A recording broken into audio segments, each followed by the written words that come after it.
Seize the day. It's WCTE's Day of Support. For nearly 50 years, WCTE has been here for our community, educating children, sharing local stories, and bringing our communities together. Your generosity ensures we can continue providing the trusted programs and essential local services families across the Upper Cumberland count on every day. Celebrate our past, invest in our future.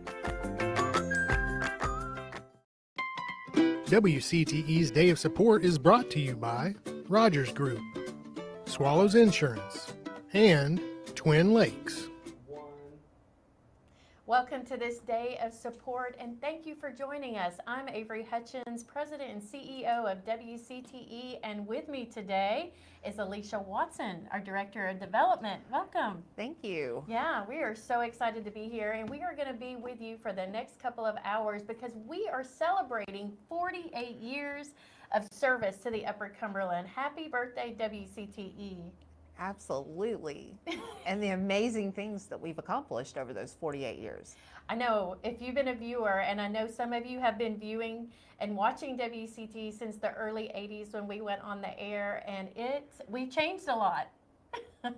There were times where we only had over the air with like a signal and an antenna, rabbit ears. I don't know if you remember rabbit ears. Yes. You know, you send your dad out or your mom had to turn the antenna and get the signal in, because at one point the Upper Cumberland only received 4 channels, and that would have been your national channels and WCTE. And WCTE has been with you all these years, bringing you great programming. And today we're happy to celebrate. We are. Let's take a minute to thank our sponsors. Yeah. We have the Rogers Group, the Swallows Agency, and Twin Lakes. Thank you so much for all your support. Yes, they're going to be sponsoring us today, and make sure if you see them out in the community to give them a big thank you, because we could not do it with our sponsors. And of course, you at home, sitting at home, I hope you'll become a member as you watch this programming. There'll be lots of ways to give, and we've got some great guests coming up.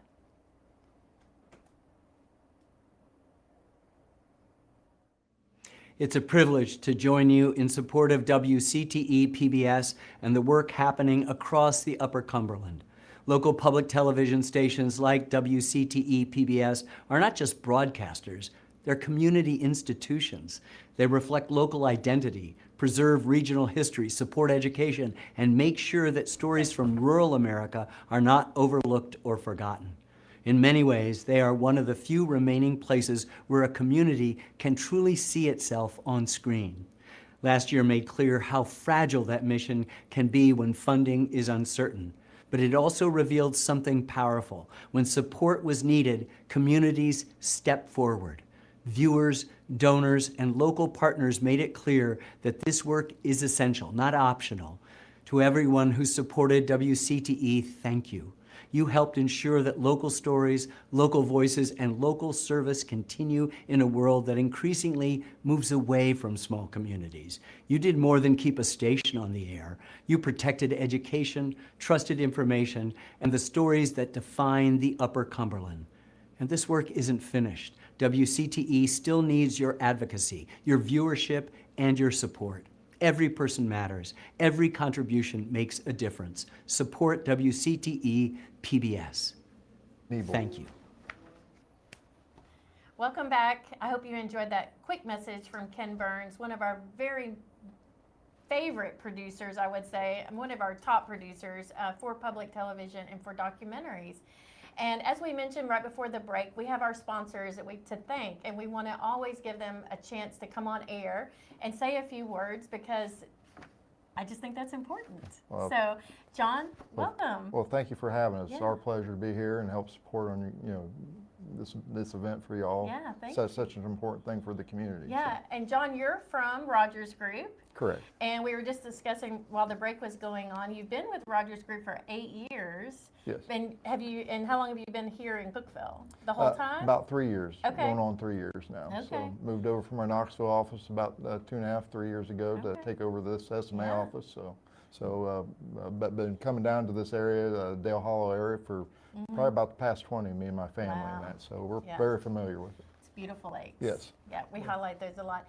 Now, if you look on your website, Rogers Group is everywhere. Yeah. So Tell the viewers at home just quickly, I know there's a lot to say, but maybe in like 30 seconds, what is Rogers Group? We're predominantly an aggregates and construction materials supply group, and we also have construction services. We operate in about 13 states. Founded in 1908 by our founder, Ralph Rogers. He started a quarry operation up in Bloomington, Indiana, and expanded from there. So. Wow. And when you say that, it's like dirt and rocks and like for paving roads and that kind of thing. Predominantly Yeah. construction aggregates, predominantly limestone, used in roads, buildings, parking lots, things of that nature. So why is it important for Rogers Group to reinvest back into the community like you have with WCTE?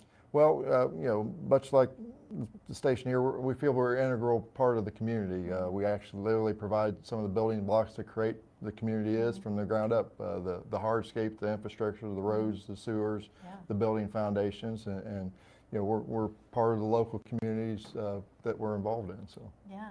Well, that's really great. And I know every auction, every silent auction I go to, there's always Rogers Group like, get a load of dirt, get some rocks, and you even support our great TV auction, which I know a lot of people, our viewers love. And every year we have some of the same people. They just wait for that item to come up to bid on it. So thank you for that. Well, no, it's our pleasure, and like I said, it's our way of giving back to the communities that so integral to our success. So. Yeah. Well, it's a big deal for WCT to have great sponsors and supporters in the community, and we're using your sponsorship actually as a match today. So if people will go on, and it's combined with a couple of other donations, but we do have a $5,000 match today, and so part of that is due to Rogers Group contributing to that. So we'll hope you'll consider joining the rest of us and matching some of that so that WCT can have a very successful day of support and celebration. Thanks, John, for being here. Like I said, it's our pleasure, and good luck with the event here. Yeah, So. thanks so much. Thanks. Today is the day. It's WCTE's Day of Support. For nearly 50 years, WCTE has been here for our community, educating children, sharing local stories, and bringing our communities together. Your generosity ensures we can continue providing the trusted programs and essential local services families across the Upper Cumberland count on every day. Celebrate our past, invest in our future. Hi, I'm Heather. When I was growing up, we didn't have cable, but we did have PBS, and that changed everything. Arthur taught me about the magic of having a library card, which fostered my lifelong love of learning. Mr. Rogers showed me how to be a good neighbor and shaped my passion for community service. And Wishbone brought classic books to life and set me on the path to becoming a professional writer. WCTE doesn't just nurture young minds, they create bright futures. They also keep our communities connected through education and cultural programming, plus critical emergency alerts. Joining is one way for me to take a stand and live out my values. And there's a bonus. Give at least $5 per month to unlock the Passport app with nature documentaries, original Julia Child episodes, and so much more. Join today at WCTE.org to protect the future of news, education, and storytelling for generations.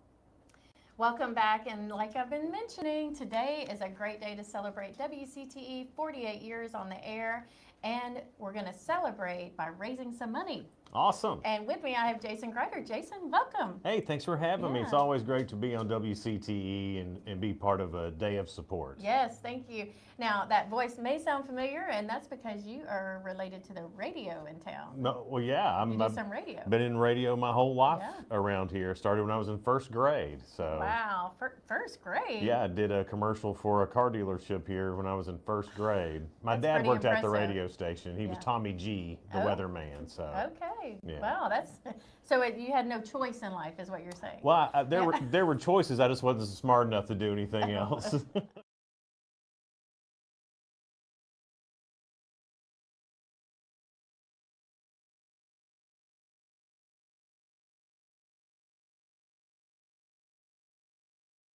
Thank you for being here, but I really want to talk about you got to experience Wish You Were Here this year. Yeah, what a great experience that was to tell the story of things in the Upper Cumberland, you know, things that I didn't know about or took for granted, like Fall Creek Falls. Yeah. You know, I just took Fall Creek Falls for granted.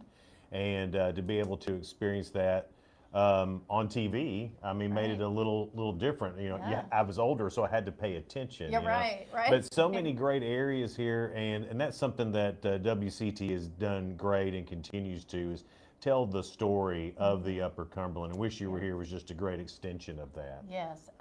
So in case people aren't familiar with what we're talking about, Oh, yeah. you were the a Correspondent. host or a correspondent. I was a correspondent This yes, year yeah. for Wish You Were Here. It is in its 4th season, but we asked you to come on and you agreed to be one of our correspondents. Oh yeah, So well why wouldn't you I? got to work with Shan it and the was rest gonna of be the a team, blast, yeah. And y'all had a really good time. I know we've got a Absolutely. segment that we're going to show here in just a minute.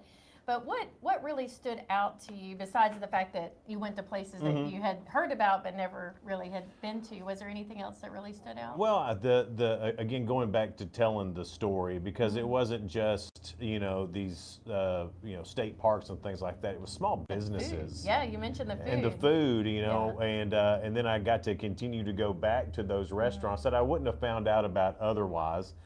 Met a guy from Crossville, and he watches Wish You Were Here.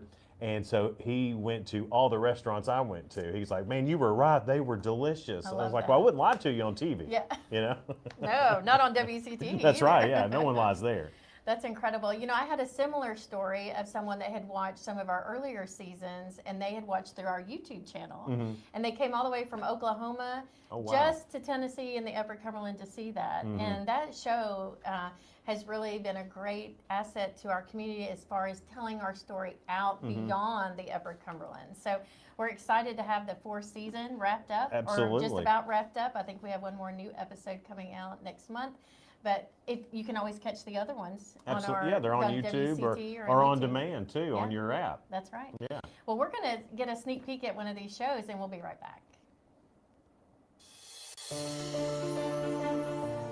In the heart of Tennessee, there's a little slice of heaven you've just got to see.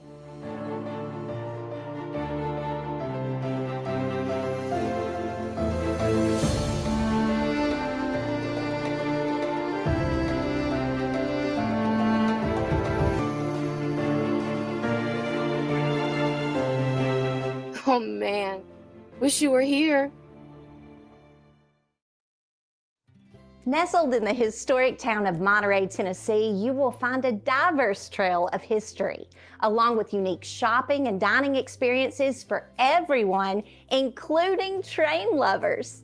Whether you're meeting friends, browsing unique finds, or simply enjoying the moment, this is a place that embodies Southern charm. Field correspondent Jason Greider is meeting up with a long-lost friend of ours and is ready to discover a brand new Monterey treasure with some historic flair. All aboard the South Wind Express.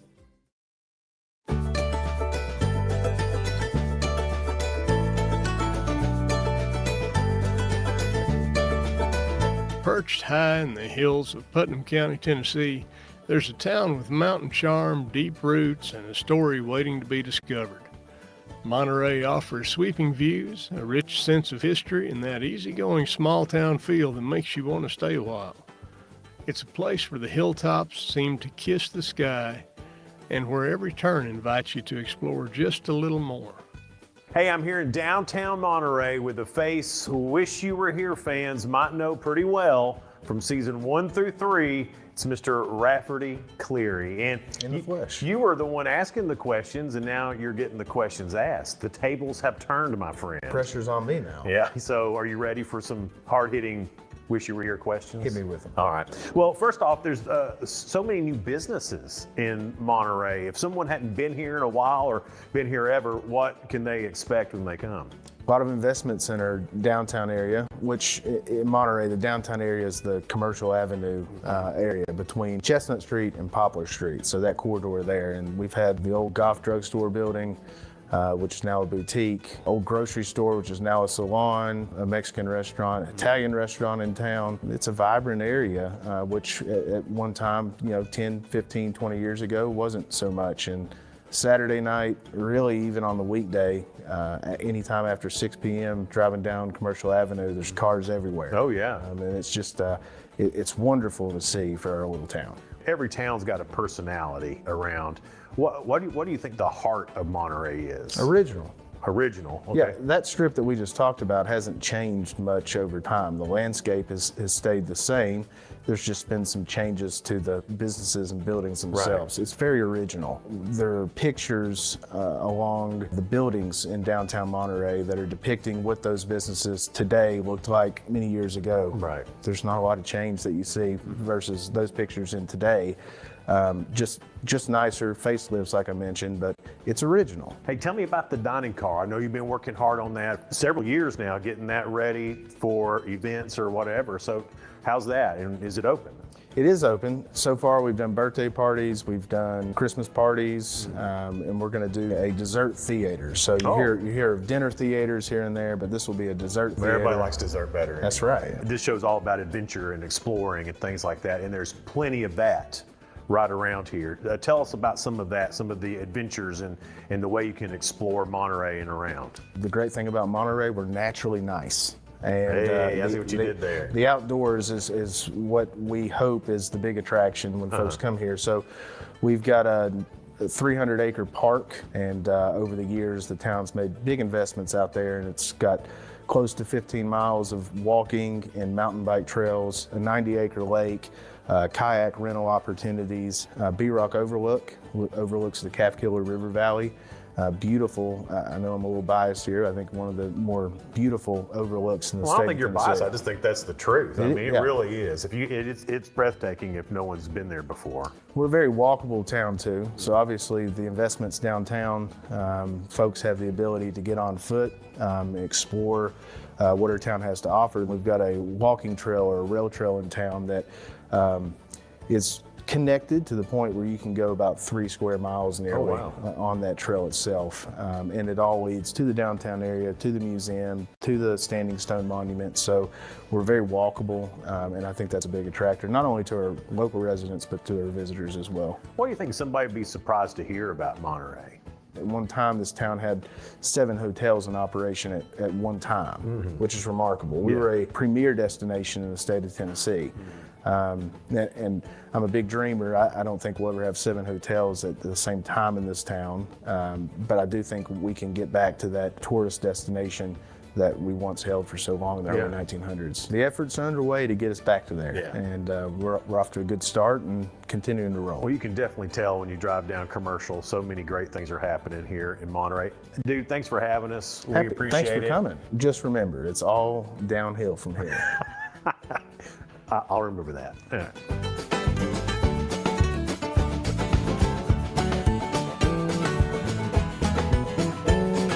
For your next adventure, come up to Monterey, Tennessee.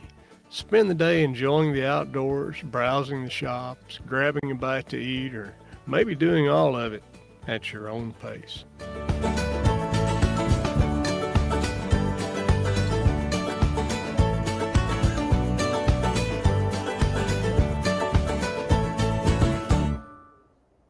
Great segment of Wish You Were Here, Jason. Oh, it was great being in Monterey. Yeah, that was fun, and hanging out with Rafferty, and grew up in Monterey kind of my whole life anyway, so it was cool to learn some new things that I didn't know. I know, and Rafferty was on the other side of the aisle this time. He interviewed me at one point. Now I interviewed him. I know. It's a crazy world. Rafferty's doing some great work in Monterey as well as everyone else. And you know, we've got a busy schedule, a busy lineup. We are raising money today for WCT's Day of Support. We'll hope you'll consider making a small gift. Become a member if you're not already a member, and help us support the WCTE now and for this next year. For this whole next year, this is what we're raising money for, is to help continue the work that we're doing here. So consider making a gift, help us reach our match of $5,000. And Jason, just thank you for being here. Oh, thanks for having me. I love WCTE and the way y'all tell stories about us. I just really think it's great. So thanks for having me. Thank you so much.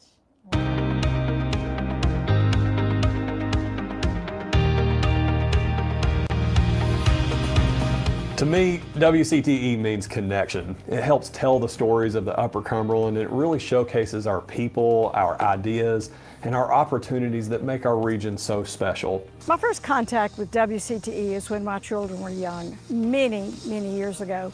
We live out in the country and we didn't have cable, but by golly, I had rabbit ears, and I loved tuning into WCTE after school, and we always watched the programming, which has led such a wonderful experience for those of us in the Upper Cumberland. In the early days, Discover the Upper Cumberland was a wonderful show and something that most people had not seen anything like before. It was so very local and places that you knew, and it just kind of dove a little deeper and made you understand these locations a little better. As an elementary principal, I understood the importance of, number one, having local programming, including all of the wonderful documentaries that have been produced over the years, everything from the tornado coverage to all of the local programming. WCTE can literally go and tell the stories, and people that would have probably never heard them can tune right in. They can hear those stories, and ultimately people can take those stories, maybe it will inspire them to action, to really look at how can we make our community better, how can we further that message, that story. I love that PBS is always saying, Mr. Rogers says, look for the helpers. And as a small child, I was like, I want to be a part of PBS. Never thought it would actually come to pass. And so the fact that accidentally I have worked with people that I love and an organization that I believe in, it's just a dream come true for me.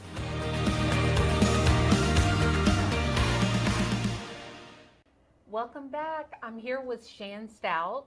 Hi, Hi. thanks for having me. It's so good to have you, and you're no stranger to WCTE. Oh, I'm a super fan. But you're more than that. You're also a host of several of our programs. It's been a long journey, and all of them have been wonderful. And then, of course, our newest, Wish You Were Here, and our Waterfalls for All documentary. But it all started for me way back at the Smithville Fiddlers Jamboree. That's right. How long did you do the Smithville Fiddlers Jamboree? I'm actually not sure. I would have to count. I'm sure there's somebody out there that knows the answer to that, but it was many years. And we could not believe that Becky and Steve chose us to fill their very large shoes. It was an honor and so much pressure. Oh, but so much fun. Oh, yeah, definitely. It was a dream I didn't know I had. Tell me a little bit about what it meant for WCTE to have the Smithville Fiddlers Jamboree back in the day. Well, when you're talking about the impact of tourism, you need to be able to get events and the things that make your area special in front of viewers. That's right. And, you know, word of mouth will get you so far in a small community, but then when it is put on public television, and then they would air it across the nation and into Canada, and then you could live stream it, it reached, I mean, upwards of, over the course of a year where they would air it time and time again, you're talking about millions of people that would see the Jamboree. And so we would have people come visit from as far as Thailand. Wow, what an impact. Tell me a little bit about this Waterfalls for All. That's your most recent project, no? Yes, and this started as a passion project for our Visitors Bureau here in Putnam County. Yes. And we realized that we had the most accessible waterfalls in the state of Tennessee, and so we need to be an accessibility-friendly community. And we started that journey, we got businesses on board, and I came to WCTE, who always will listen to a crazy idea and let you know if they can help. And they were like, Shan, how can we help? What can we do? And the Waterfalls for All documentary has gotten the word of accessibility out there in a way that anything we could have done to try to publicize it on our own would not have the kind of impact that it's had. And then the Waterfalls for All documentary is going to be featured at the Governor's Conference next month. Wow. So it is really getting some legs under it and really taking its own life. And we're just so honored and just so grateful to WCTE, because to make something like that possible and to have that vision and to see it in real life, and our special needs community, you cry in the middle and then you feel really good at the end, and it's just one of those tear jerkers that you feel good about. That's amazing. So tell me a little bit about what you're doing right now with the Convention Center and the Visitors Bureau. Okay, so this has been an exciting journey. Since 2024, we opened the doors to the Putnam County Convention Center, and surprisingly, we had not had a convention center before. So this convention center has already hosted 150 events, and we are already booked for the rest of the year and booking into 2027. But we're breaking ground on an expo center that will be right next door.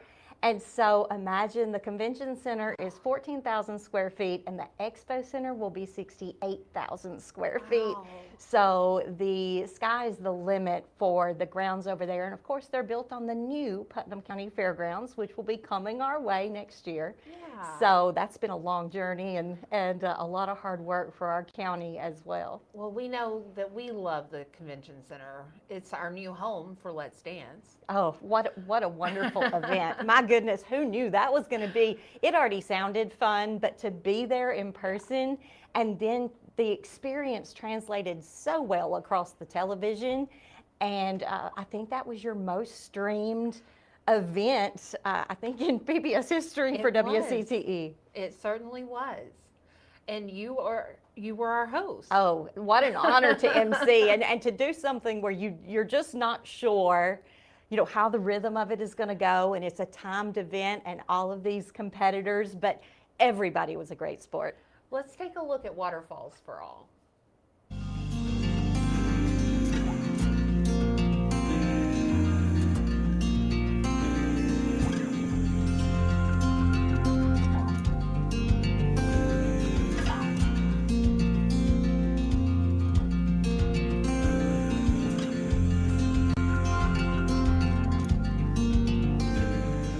Waterfalls for All, that's 3 very powerful words when you think about it.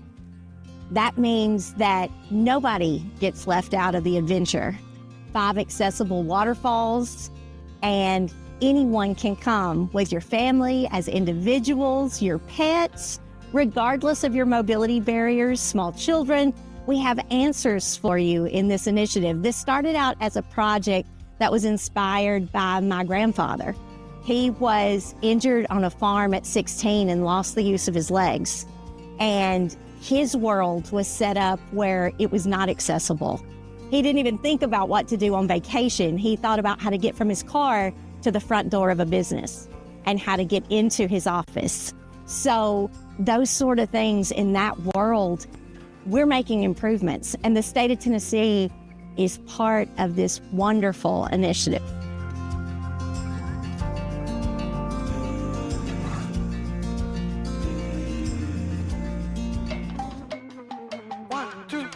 Go!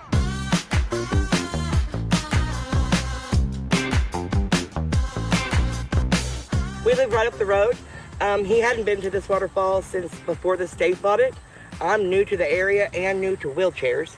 I had not been able to hike. I haven't seen a wheelchair or a waterfall in years, and saw this online. And I showed up and said, "Hey, do you have one?" And they said, "Sign this piece of paper," and they just gave it to me. And I've been running around in the woods. It's amazing. Highly recommend. How good it does on the bump. Look, I'm sideways. I can drift. Like, this is great. This is crazy. It's so good.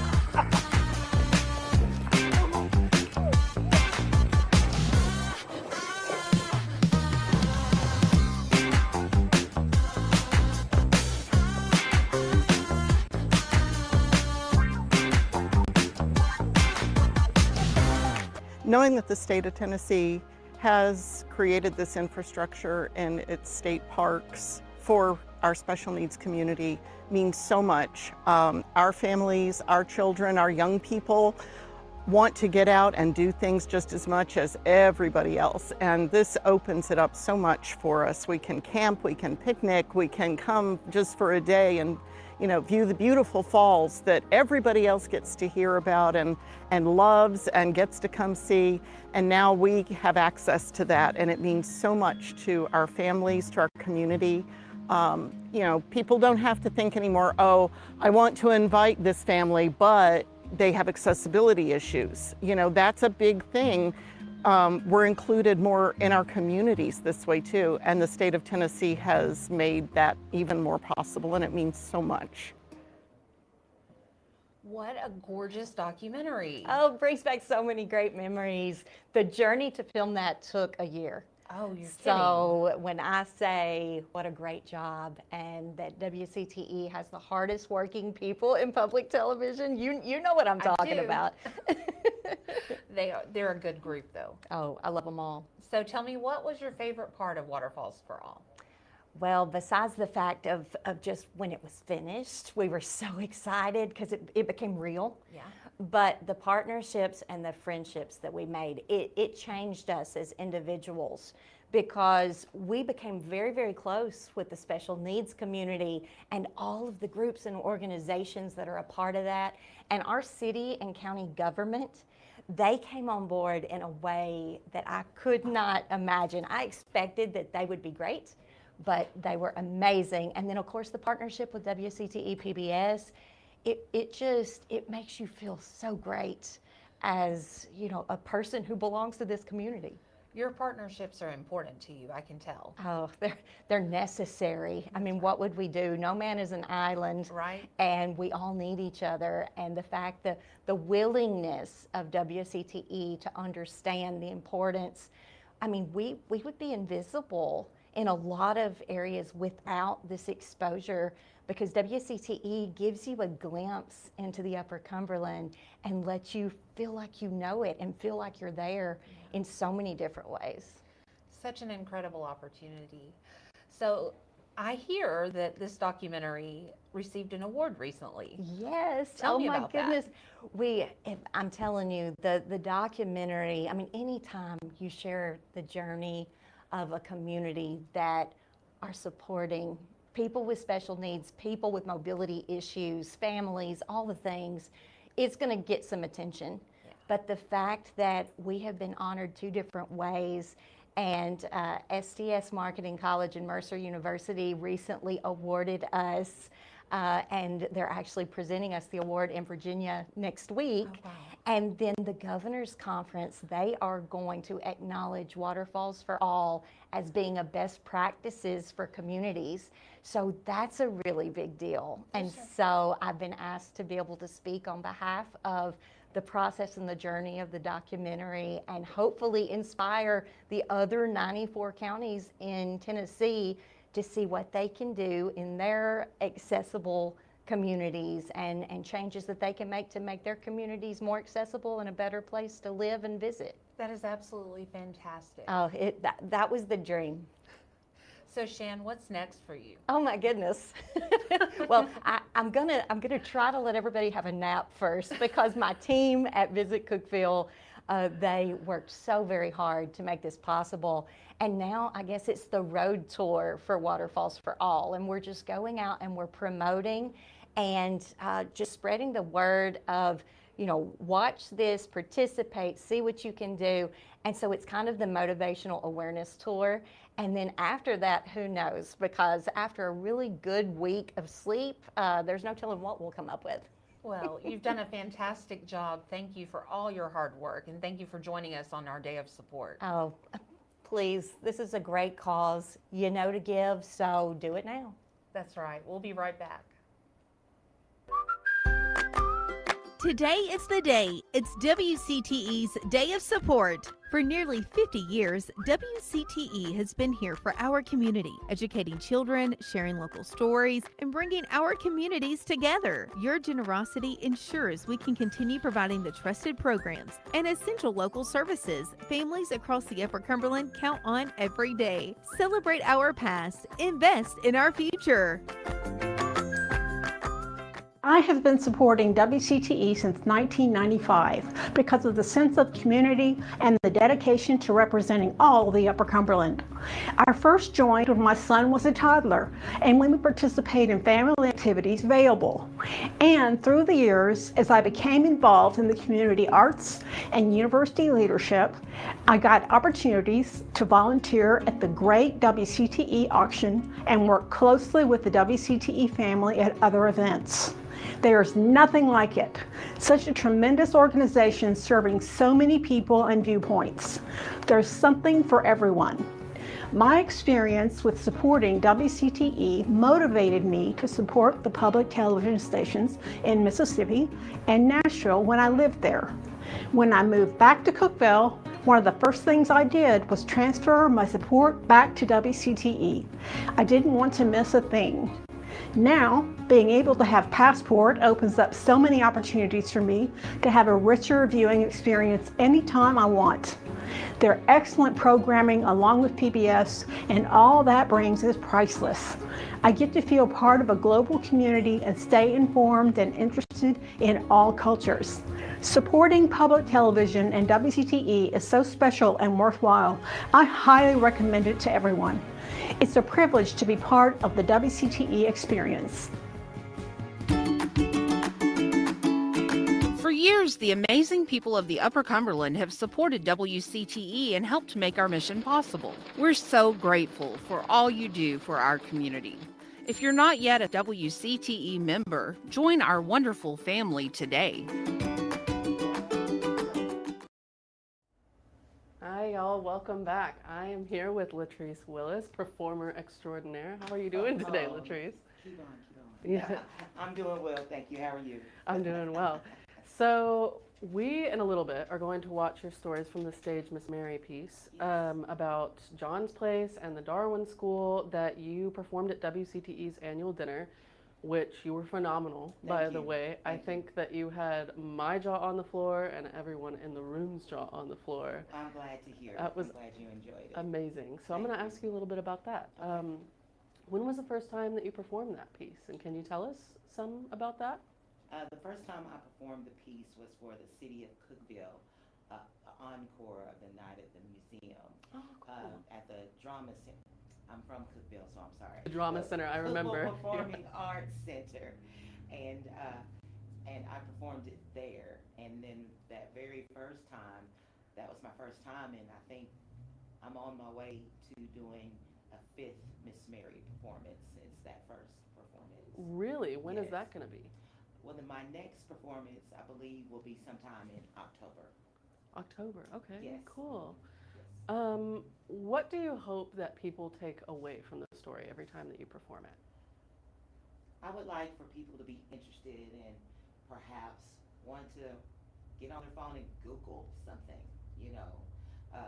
something about Darwin School or something concerned with the civil rights movement, or even John's Place, or I even mentioned the 4 little girls who were killed in a church bombing in Birmingham, and Absolutely. and just to be interested and ask questions or maybe research or read something about in that piece that whatever touched them. 100%, and that's not something that they teach you in school around here. I didn't know what John's Place was until I was probably in high school, and I had never heard of the Darwin School until, well, recently when I started working at WCTE, honestly. Yes. And it's an amazing story. It and is. It really, really is. The way that you tell it is just beautiful and phenomenal, and thank you. I definitely looked it up that night. I got on my phone and Googled it. Well, see, that's one. If I got one, I'm good. I'm happy. I'm sure you got a lot more than just one. Thank you. What about the piece resonates with you personally? Personally, what touches me is my mother and her sisters, which my mother comes from a family of 13 brothers and sisters. Oh my gosh. From Clay County, Salina, Tennessee, which was called Free Hill. It's where the slaves were freed. When they got freed, they had some land that the person who owned them gave them, and then they just went to make their new lives. And so that's where she was born. Mhm. That's where my ancestry is from. So they all went to Darwin School, even down to some of my cousins that are a little older than I am, but yes, it's very close. That is Yeah. phenomenal history. Can you tell us any more about that? Like what their experience might have been at Darwin School? I did ask some questions. I asked about, did they have friends? They made friends from other black students that were from other counties, and then they would have dances, and then later on I heard that they had a football team. That's a really basketball cool. team, I apologize, yes. Mhm. That is amazing. Yes. I love to hear about that. Yes. I would love to learn more about that in the Yes, future. I even asked about the bus ride, what time you had to get up, it was still dark. Oh yeah. What? Yeah, what did you eat for lunch? That's awesome. What did they eat for lunch at Darwin School? I guess the best that they had to pack Yeah, at home. for sure. Are you the one that came up with the Miss Mary piece, or No. was that written by It someone was else? already written, but in all honesty, the civil rights movement it just wasn't what I felt like was a representation of the civil rights movement. So I rewrote pieces of it. That's wonderful. Yeah, I love rewrote that. pieces of it because it was touching to me. Yeah, absolutely. So there's a little piece of you in Yes. that, and Mhm. that's amazing. We Thank love to hear it. So where will you be performing it next for the people who are watching? You said in October. Well, I haven't been officially asked, but it's just been mentioned in conversation with the NAACP in October. They're having an event, and I'm not sure of the name, so I don't want to discredit or, give wrong information, but it'll be with the NAACP. I've been asked to consider to perform, and of course, I would love to do that. Yeah, and I would love to see it, so I will personally buy a ticket if I can. Oh, nice. Thank you for being here with us. Thank And you. we're going to watch your piece right now, and we will be back with you in just a minute to wrap. Okay. All right, thanks. Good evening, pupils. Tonight, you can call me Miss Mary, but if I were in the classroom, I would never allow such casual frivolities. I was a teacher at Darwin School back when blacks and whites were separated by schools, lunch counters, water fountains, and silence. I taught second grade in a red brick building where our children learned more than their ABCs. We taught them dignity, hope, the power of knowing your own worth, even when the world refused to see it. Darwin School was built during a time when separate but equal was the law of the land, even though we all knew the equal part was a lie. It became the educational home for black children from across the Upper Cumberland. Every morning, buses traveled to Darwin School carrying children from Clay, Overton, and White counties, including communities like Cookeville, Allgood, Buffalo Valley, and Silver Point. Some of these children traveled more than 50 miles one way just to receive their education. Can you imagine waking your child before sunrise, packing a lunch, board a bus to spend hours traveling before stepping into a classroom? We didn't call it sacrifice. We called it getting an education. And bus drivers, Jace Burris, Bill Bell, and Bud Garrett believed that education was worth every mile. Hand-me-down textbooks, no art class, but we made excellence out of what little we had. We were the teachers, Isaac and Beatrice Bohannon, Agnes Stevens, Easter Mays, Gladys Gardenhire, and Raymond Robinson. Now, you won't find Darwin School on many fancy postcards, but if you ask anyone who passed through its doors, they'll tell you it was a place of pride. It was a place where children discovered not only what they could learn, but who they could become. Oh, and then there was John's Place. It was more than just cafe. Back in the day, everyone called it Ed's Place. But by 1957, everyone called it John's Place, named for John McClellan, a black man with a heart as big as his fryer. He served up hot chicken and cold beer, and something even more difficult to find, a safe space, a space where you could simply belong. You see, in a town divided by color lines, John's Place is where those lines blurred, if only for a song or a plate of greens. Black and white neighbors sitting side by side, eating, laughing, living. Now, don't get me wrong, it wasn't perfect. There were still rules. Outside of those doors, there were still prejudices, still reminders of where society believed that you belonged. But in that smoky room, just for a moment, you felt like maybe, just maybe, that the world was starting to shift. I remember the nights we'd whisper about Rosa Parks and Dr. Martin Luther King. We clipped articles from the newspaper about the Civil Rights Act of 1964 and the Voting Rights Act of 1965. We prayed together when Medgar Evers was assassinated. And we cried when we heard about the 4 little girls who lost their lives in a church bombing in Birmingham. History wasn't happening to somewhere else. It was happening to all of us. And we kept marching, and we kept teaching, and we kept voting.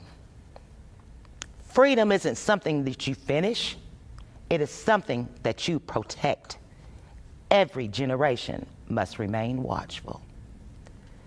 Today, people drive by John's Place and just see another old building, but in 2011, Dr. Michael Birdwell, who worked closely with Mary Alice McClellan and others dedicated to preserving its history, it was added to the National Register of Historic Places, not for the food, but for the freedom it served in every plate.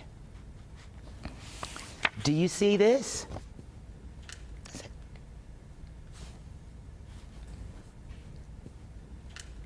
These are the faces of a quiet revolution. No headlines, no parades, just everyday people who believed in something better.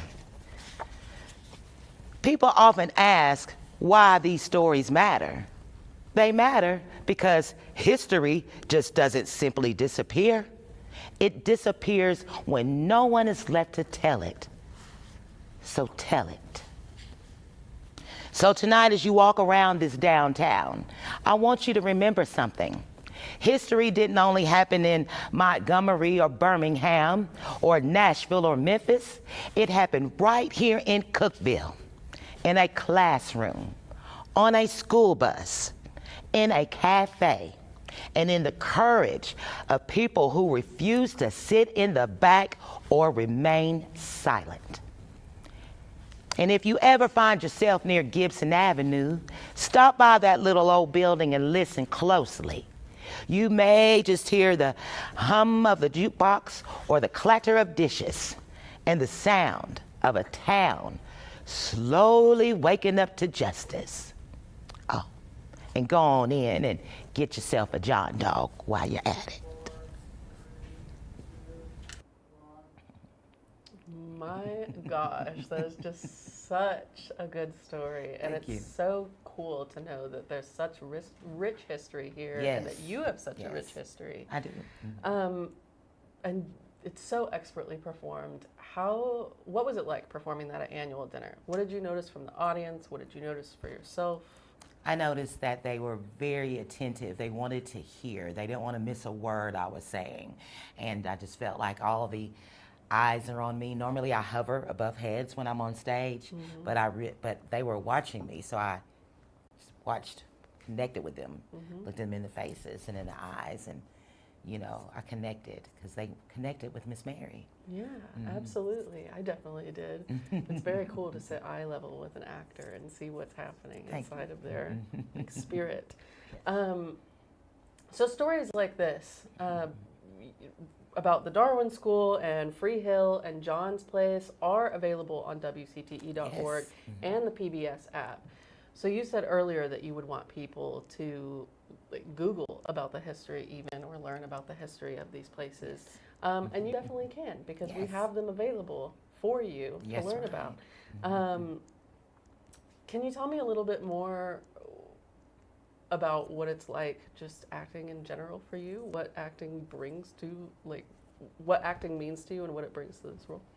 Acting brings to me, it gives me an opportunity to be several different layers of several different people. Try to tell a story of each person that I am a part of. Sometimes I can get really deep into character and I have to pull back. But just to have the, just to have the freedom to be imaginative and just to go out there and claim the spirit of the person that you are talking about, that who you're becoming. Absolutely, and that's wonderful.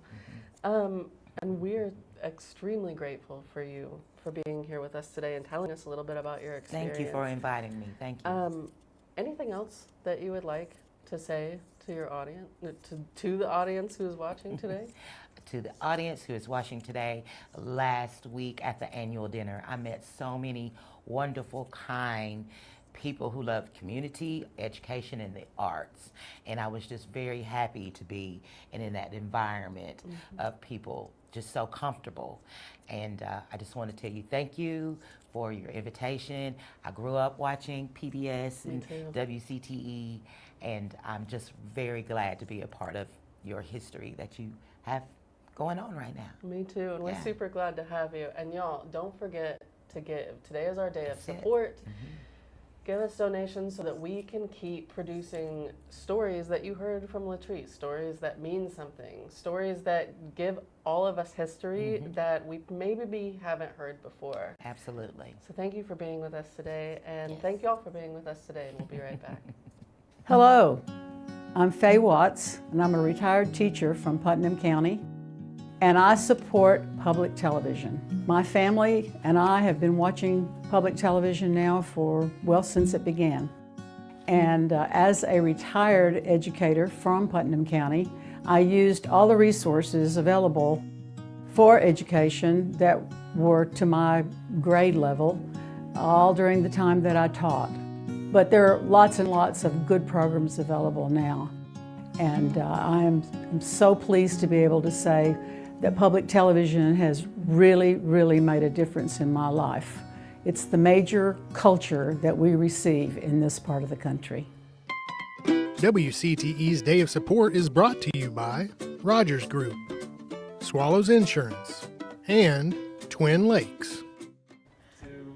Hello, I'm Faye Watts, finished and I'm a our retired first teacher hour. from Putnam County. Believe it. I can't. I know, it just goes so quickly. I hope you're enjoying these interviews and these clips from our content over this last hour. We are going to be with you for the next 3 hours with a little break during the news hour. Don't worry, we're not going to interrupt your news hour.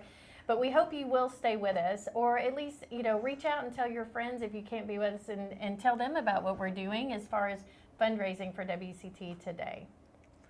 It's a great day to commit to public television and the mission of WCTE, and we would love to have you join that family. So if you haven't already given today, consider making a gift. You can do that online. You can do that by calling our office. You can do that. We have a text message that went out earlier today. If you click that link, you can donate. There are many ways you can We're give. happy if you just want to come by the station and bring us a check. That's right. But we are trying to grow our membership. It's critically important that we grow our membership and grow our donor support in the Upper Cumberland. After the loss of our federal funding last year, we lost a significant amount of money, almost $1 million, and so WCT has to find a way to make up for that loss. And one way is through support like yours, through local support. And you can do that through membership. Yeah. And there's a benefit of membership with Passport, and I know a lot of people enjoy that Passport. Oh yes, you get all of the PBS programming with none of the well, you don't get commercials on PBS. That's right. But you have them right at your fingertips on Passport, and you can watch them over and over, your most beloved shows and our original content. Yep. And Passport allows you to have extended viewership on content that may be behind, that have expired, is what I'm trying to say. Yes. Content that is expired, that's no longer available on broadcast, you'll be able to access it through your Passport. And so Passport is a benefit of membership. It's on-demand viewing with extended access. So check that out. Become a member. Get your neighbor to become a member. Get your family members to become a member. Membership is critically important. And as we celebrate 48 years of service in the Upper Cumberland, we invite you to join today and start your lifetime of giving right now. That's right. Yeah. Now, Avery, we have some exciting events coming up this fall. We do have. I'm so glad you asked. Yes, yes, we love our events, and we find that our events aren't a great way for the station to raise money, but it's also a great way for us to get connected with our viewers at home. And what are some of those events that they can be looking for? Well, we have a couple coming up in September. Our education department is putting on Stations of Imagination on September the 12th here in the Cookeville Square.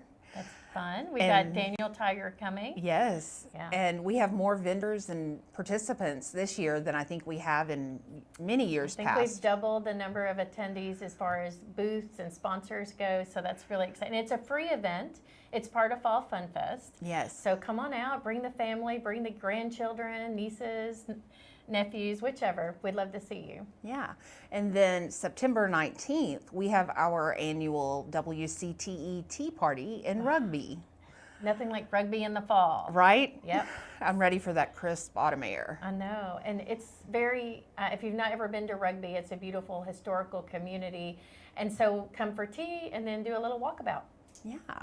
And then in October, we have a double header. We have my favorite, The Haunted Half, and Blues and Brews. Yes, too. And those have been together for as long as we've been doing The Haunted Half, which has been nearly 20 years, which is hard to believe. And we're already seeing a great turnout for that. If you're familiar with The Haunted Half, great. It's a half marathon, but if you're not up for 13.1, you can do the 5K, which is a great compromise for that. Dress up, come out, have a good time. The race starts at 7 a.m. And it's over by 10:30. Which leaves you plenty of time to head over to Blues and Brews. That's right, the beer festival, which is going to be at Trackside. And if you run the race, you also get a discounted ticket to the beer festival. That's right. And right now we've got many vendors lined up, and we are so excited to bring you a day of excitement and fun that you'll never forget. That's right. And all while supporting WCTE. So just another great way that you can come out and be a part of us and provide great support for us as we bring services to this whole Upper Cumberland for the next 12 months. Yeah. I know we have a great hour coming up. We're going to be speaking to some individuals, likely some people that you may know. So we're excited to have them here.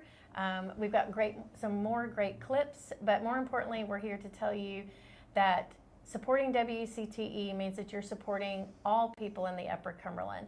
So call the number on the screen, go to the website at WCTE.org, become a member, join one of our events, become an advocate for us, because we need advocates in the Upper Cumberland. Talk about how great the programming is or what you really love about WCTE, and you can do that by going on Facebook or coming in and seeing us, and we'd be happy to put your story out there. And that's what we're going to hear, some more stories coming up. So excited. I know, we're excited. Hope you can stay with us for the next little bit as we carry us through the rest of this evening. Again, WCTE is celebrating 48 years in the Upper Cumberland here on our Day of Support. Thank our sponsors, Twin Lakes, Rogers Group, Swallows Agency. Thank you for your support. And don't forget, we have that match and we want to meet it. So help us out. We'll be back. When I think about why I support WCTE, it really starts with my childhood.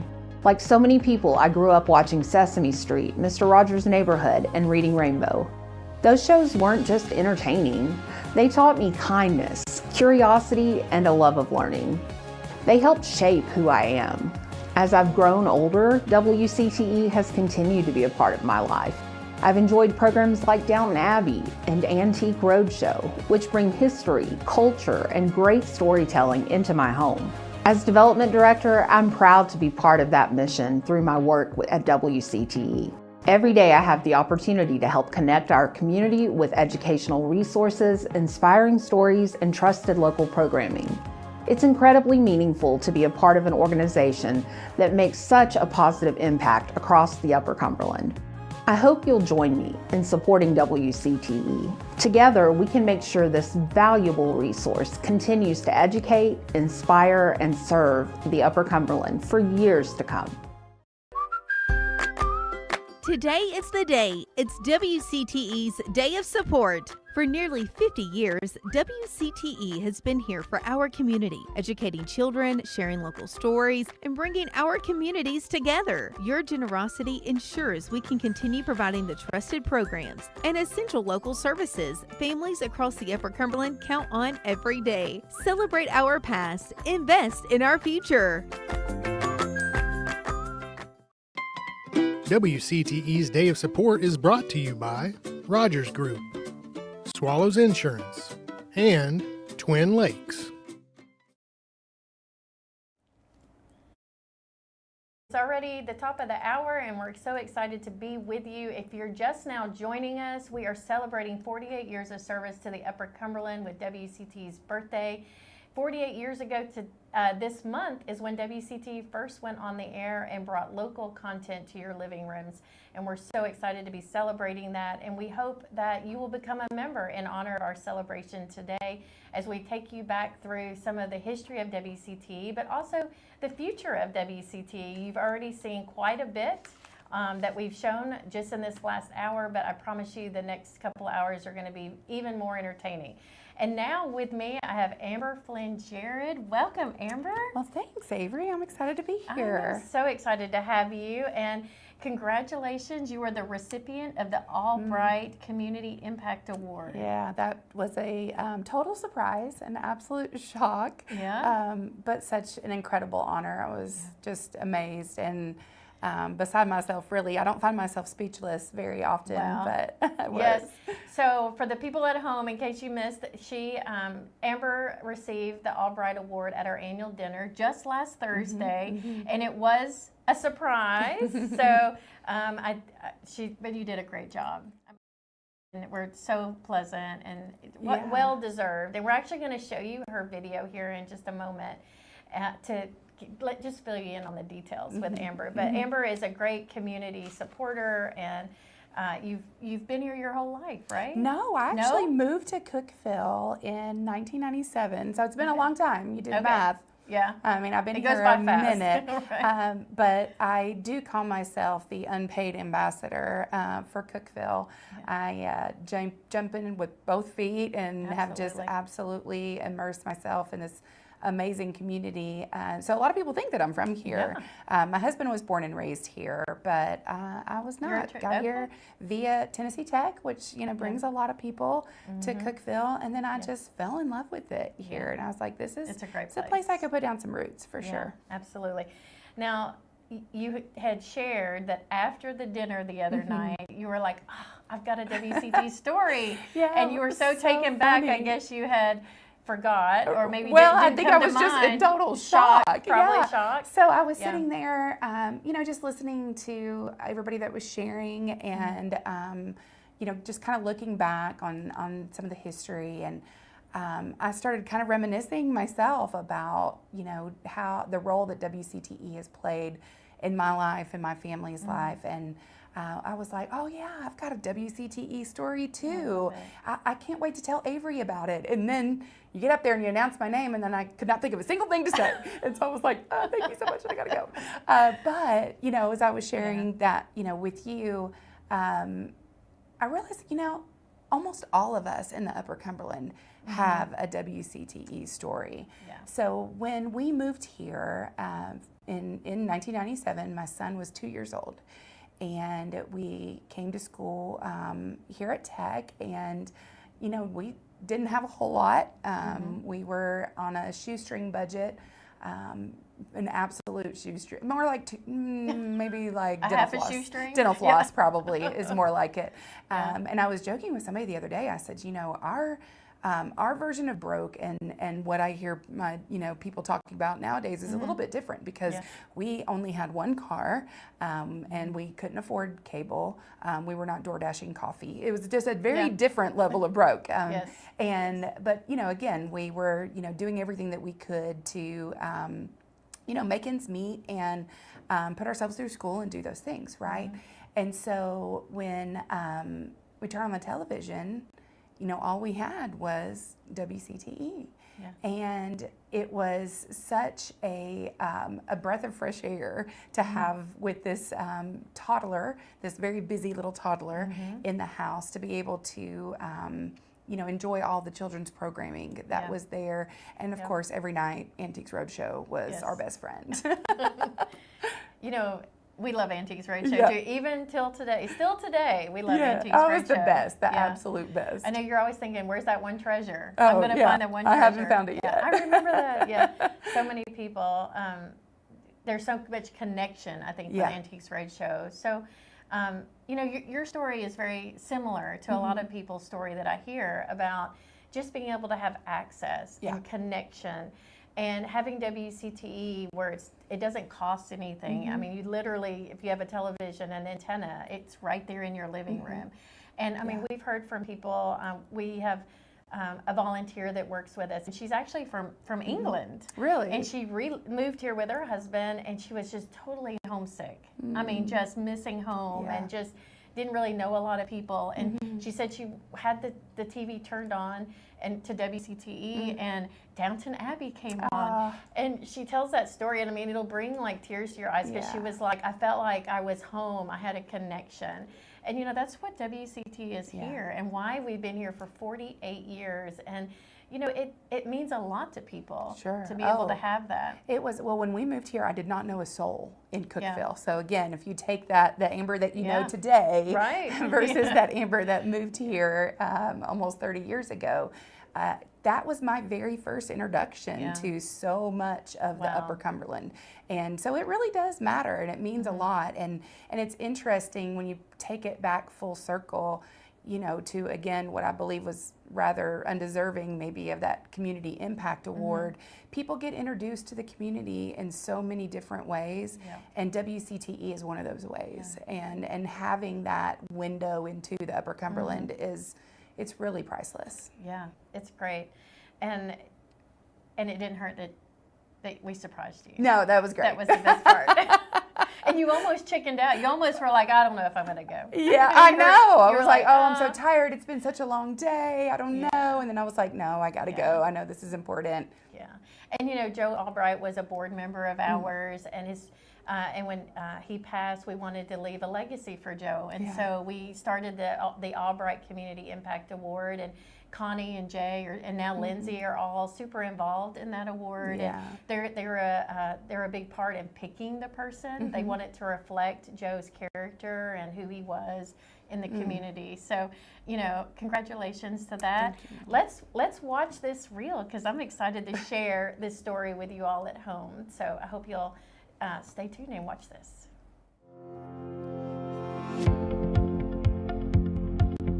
Hi, I'm Connie Albright. Jay and I are proud to welcome you to the 2026 WCTE Joe Albright Community Impact Award presentation. The purpose of this award is to recognize those who go above and beyond out of love for their community, not for compensation, accolades, or as part of their job, but simply a personal effort to make their community a stronger, better place. Joe often emphasized a community is only as strong as its citizens, and every person has a duty to give back in some way. This year's award winner is certainly one of those people who gives back without question. Through time and monetary investments to countless nonprofit organizations, mentoring dozens of young adults in their career and life choices, or helping inspire women in our community by relating raw personal experiences, Amber Flynn Jared has impacted so many local people in a positive way. I've worked with Amber on several nonprofit boards, including the Chamber, Cityscape, and the CRMC Foundation. She has always provided her time selflessly and her thoughts professionally.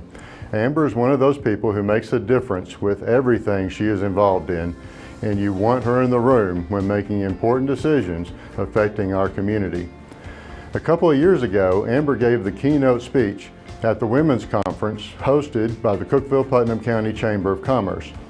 I've never heard so many people rave over what a great job she did and the impact her comments made on some of the women in the audience. More recently, Amber has been public about her personal wellness journey, inspiring others to take the initiative to do the same. Amber truly makes a difference in people's lives.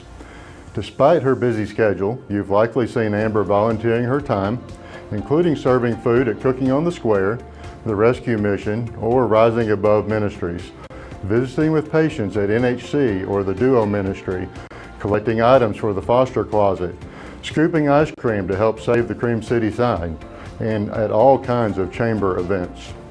She's a servant. She's a servant to the core.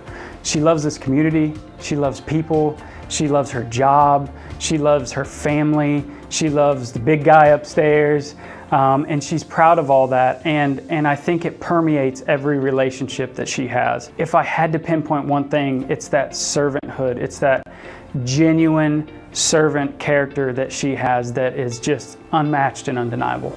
I think that the work that she does inside the community, she never expects any type of recognition. I think that that's what makes her so good at everything she does, whether it's a real estate agent, whether it's a broker, whether it's a mom, wife. I mean, that's just her heart. You know, for me, to her, to be recognized for this means a lot because I get to see it every single day. Amber, you do so much behind the scenes. You deserve this public recognition for your loyal dedication to building up community and people, all while managing the growing real estate firm you founded. Thank you, Amber, for all you do. So Amber, seeing that video again, what's going through your mind? Well, it was honestly the first time I really got to see it. I was in such shock when they, as soon as he said my name, I was zoned out. After that, I was so shook by that. But it's so sweet, just such kind words that very touching, very meaningful, and to be given an award in Joe Albright's name is such an honor itself. I mean, what a champion for Cookeville and so many great causes in our community. Just very, very huge, very huge honor. Yeah, carrying on that legacy. Yeah, it's pretty awesome. No, it is amazing. So, while we were waiting to come back, we talked a little bit about some of your favorite shows on WCTE. Do you want to share any of those? Well, I would say I'm kind of glad to be now outside of the Sesame Street and nothing but children's programming on 24/7 in my household. I've graduated to adult television. Yes. And so I mean, I would have to say, gosh, Live Green Tennessee is always, fan favorite. Wish You Were Here is incredible, especially in my line of work. I'm in real estate in my day job.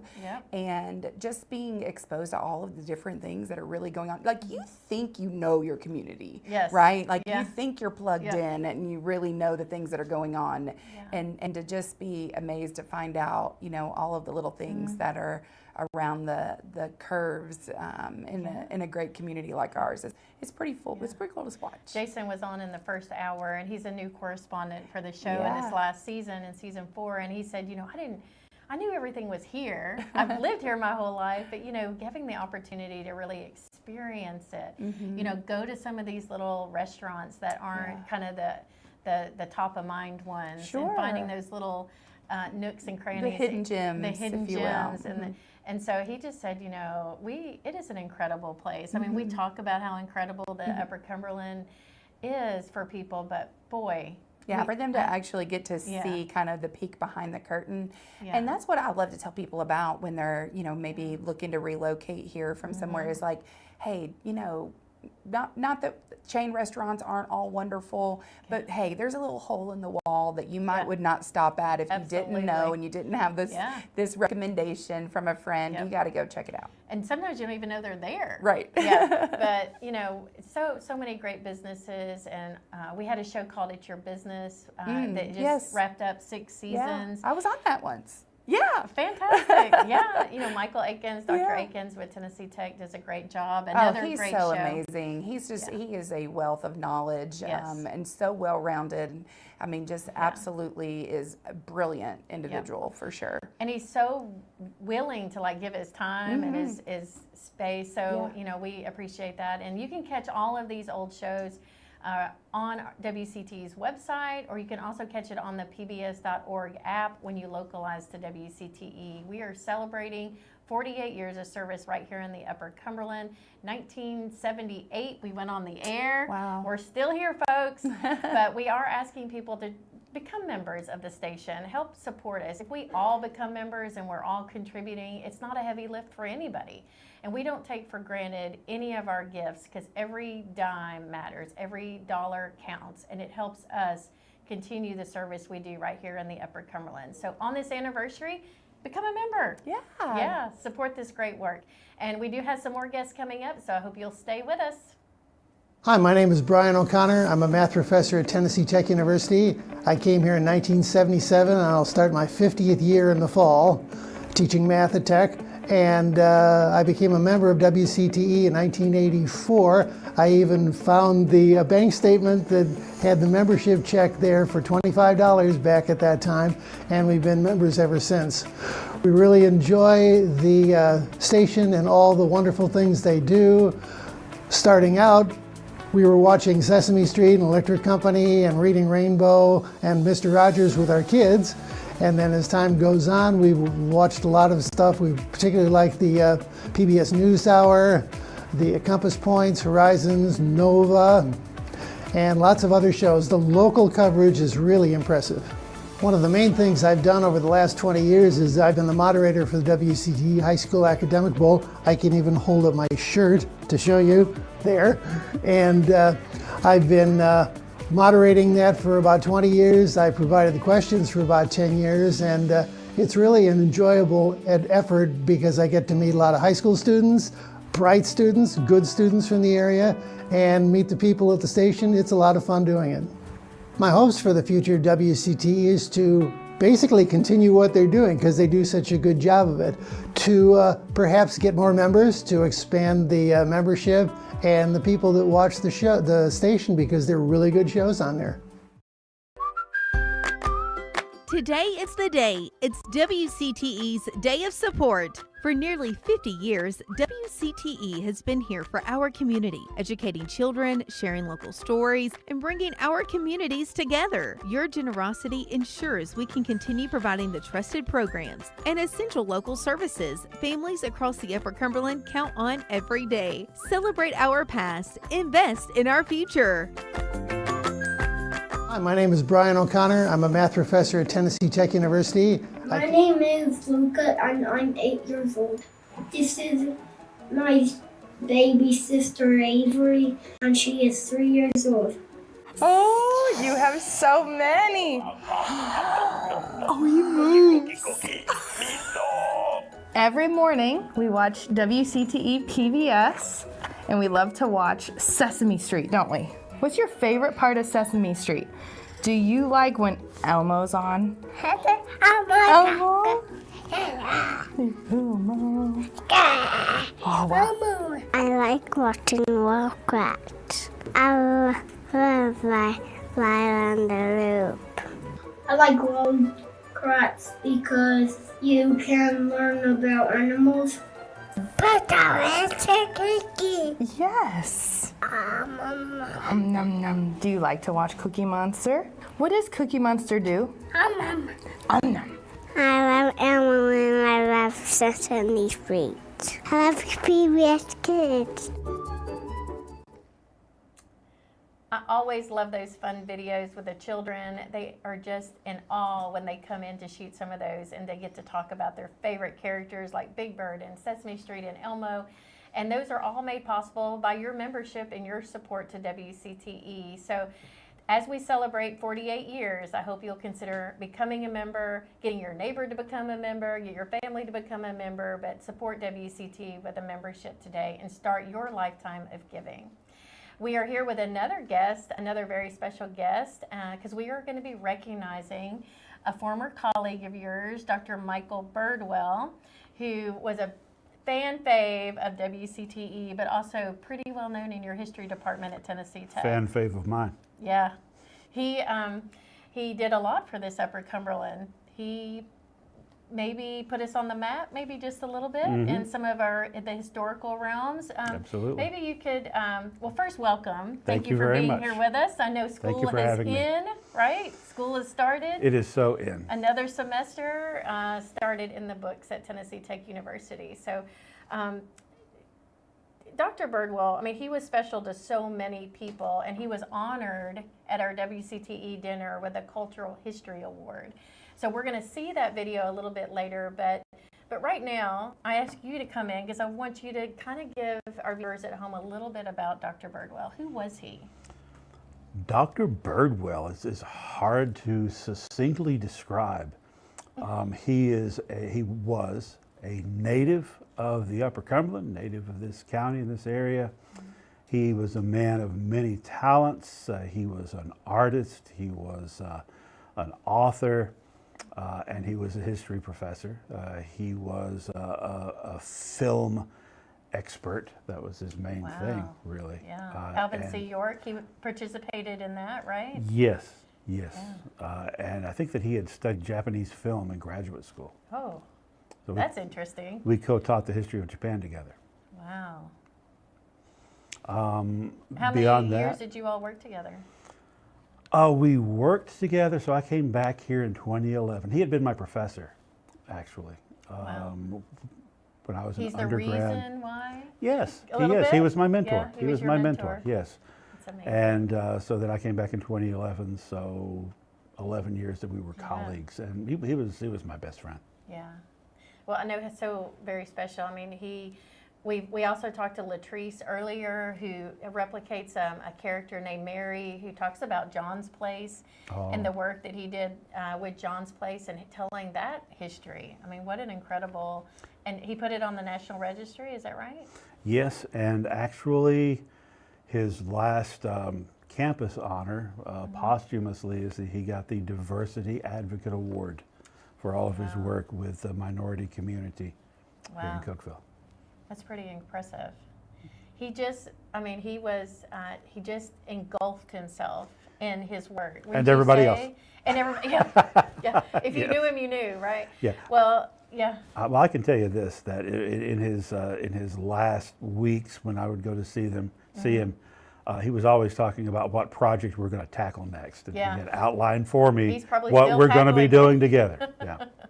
I love that. You know, just the vision. And he was an author of many books, right? Or contributed to many books. Yes. He was an author and editor. He also wrote fiction. A lot of people don't know that. Wow. He wrote humorous fiction. Really good stuff. Why not, right? Mm-hmm. You can take all that history knowledge and kind of like twist it around. That's right. That's how I look at it. Okay. Well, you know, Dr. Birdwell, he has left a legacy with WCTE and with Tennessee Tech's history department. He left a bequest in his will, and we were both recipients of his generosity. And that is something that people can do today, and it's a great way to support the station.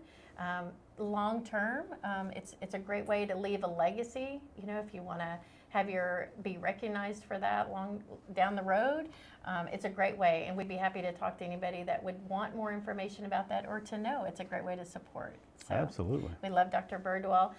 We are going to see a short video clip of Dr. Birdwell here. It's something that we aired during our annual dinner last week, and it's pretty emotional. Jeff Roberts was there to accept, and we hope you'll enjoy this at home. And we'll be right back because we're going to check this out.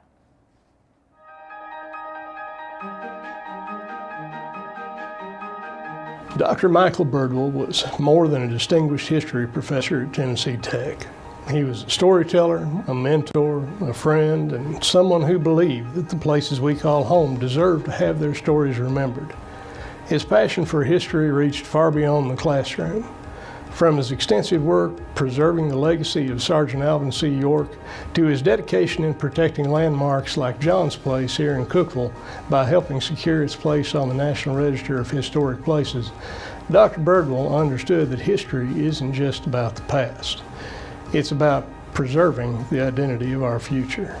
He authored books, inspired generations of students, and partnered with WCTE on countless productions that captured the people, places, and moments that define the Upper Cumberland. I know he was a very charitable man, that he gave to a lot of good causes, from WCTE to the animal shelter to Habitat to a variety of things.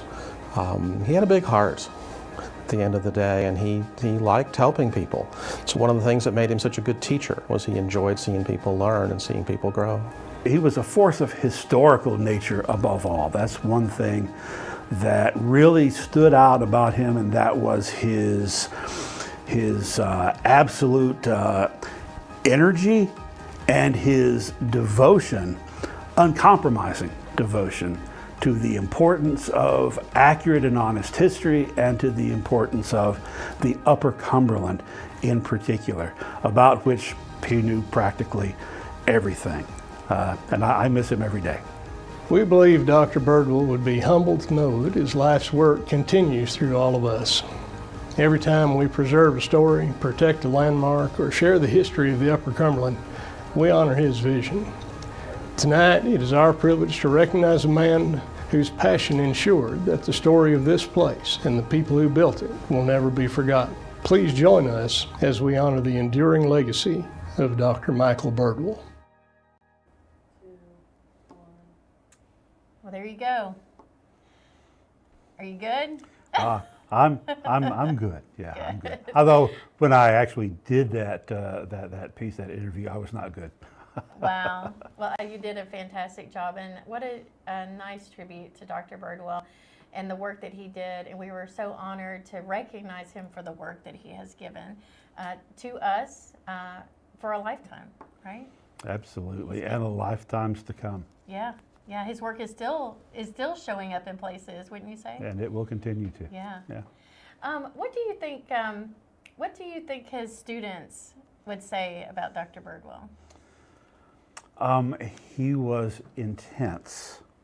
That's probably the first thing that you would hear. He was very intense, very knowledgeable, very patient in a rigorous way with people. I love that. Well, if you're watching at home and you happen to be a Dr. Birdwell student, former student, become a member in honor of Dr. Birdwell today and support the work that he did and a lifetime of work that we're doing. And we appreciate you guys being here with us today. We've got some more guests coming up. We're gonna talk to some next Let's Dance contestants. Oh boy. And it's not Troy. So, although I think he would be a great contestant. So stay with us.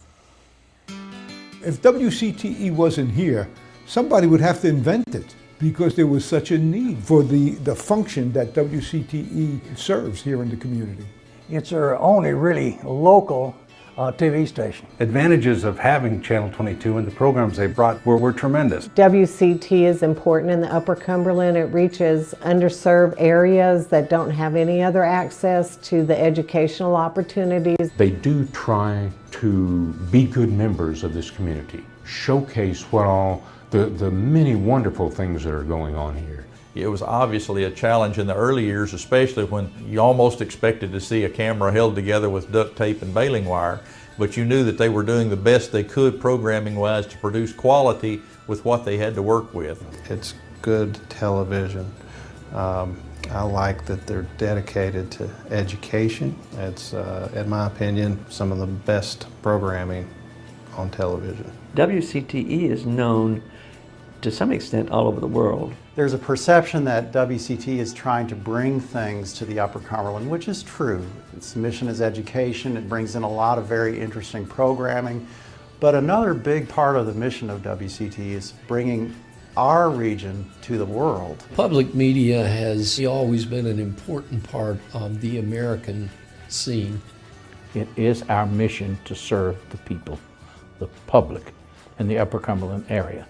And the way we do that is to tell those stories. When I think about why I support WCTE, it really starts with my childhood. Like so many people, I grew up watching Sesame Street, Mr. Rogers' Neighborhood, and Reading Rainbow. Those shows weren't just entertaining. They taught me kindness, curiosity, and a love of learning. They helped shape who I am. As I've grown older, WCTE has continued to be a part of my life. I've enjoyed programs like Downton Abbey and Antique Roadshow, which bring history, culture, and great storytelling into my home. As development director, I'm proud to be part of that mission through my work at WCTE. Every day I have the opportunity to help connect our community with educational resources, inspiring stories, and trusted local programming. It's incredibly meaningful to be a part of an organization that makes such a positive impact across the Upper Cumberland. I hope you'll join me in supporting WCTE. Together, we can make sure this valuable resource continues to educate, inspire, and serve the Upper Cumberland for years to come. Today is the day. It's WCTE's Day of Support. For nearly 50 years, WCTE has been here for our community, educating children, sharing local stories, and bringing our communities together. Your generosity ensures we can continue providing the trusted programs and essential local services families across the Upper Cumberland count on every day. Celebrate our past, invest in our future.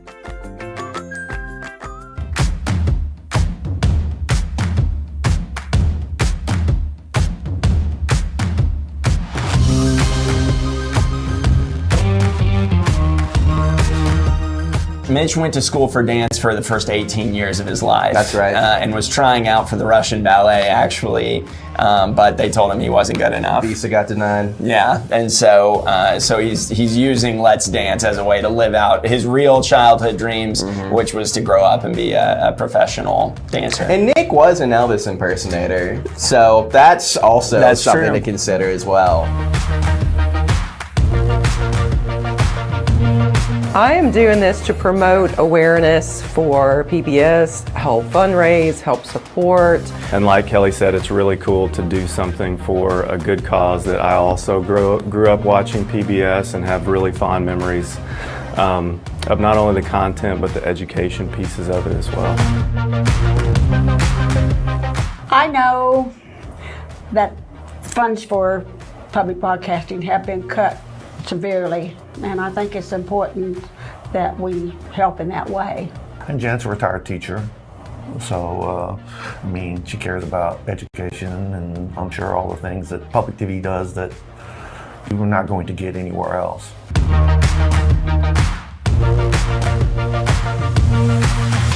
Well, I think supporting any local organization is very important, and we are good friends with some of the people that work here as well, and I always want to support them, and I think PBS is a very great station, and it does a lot for the community, so we just wanted to try to support it.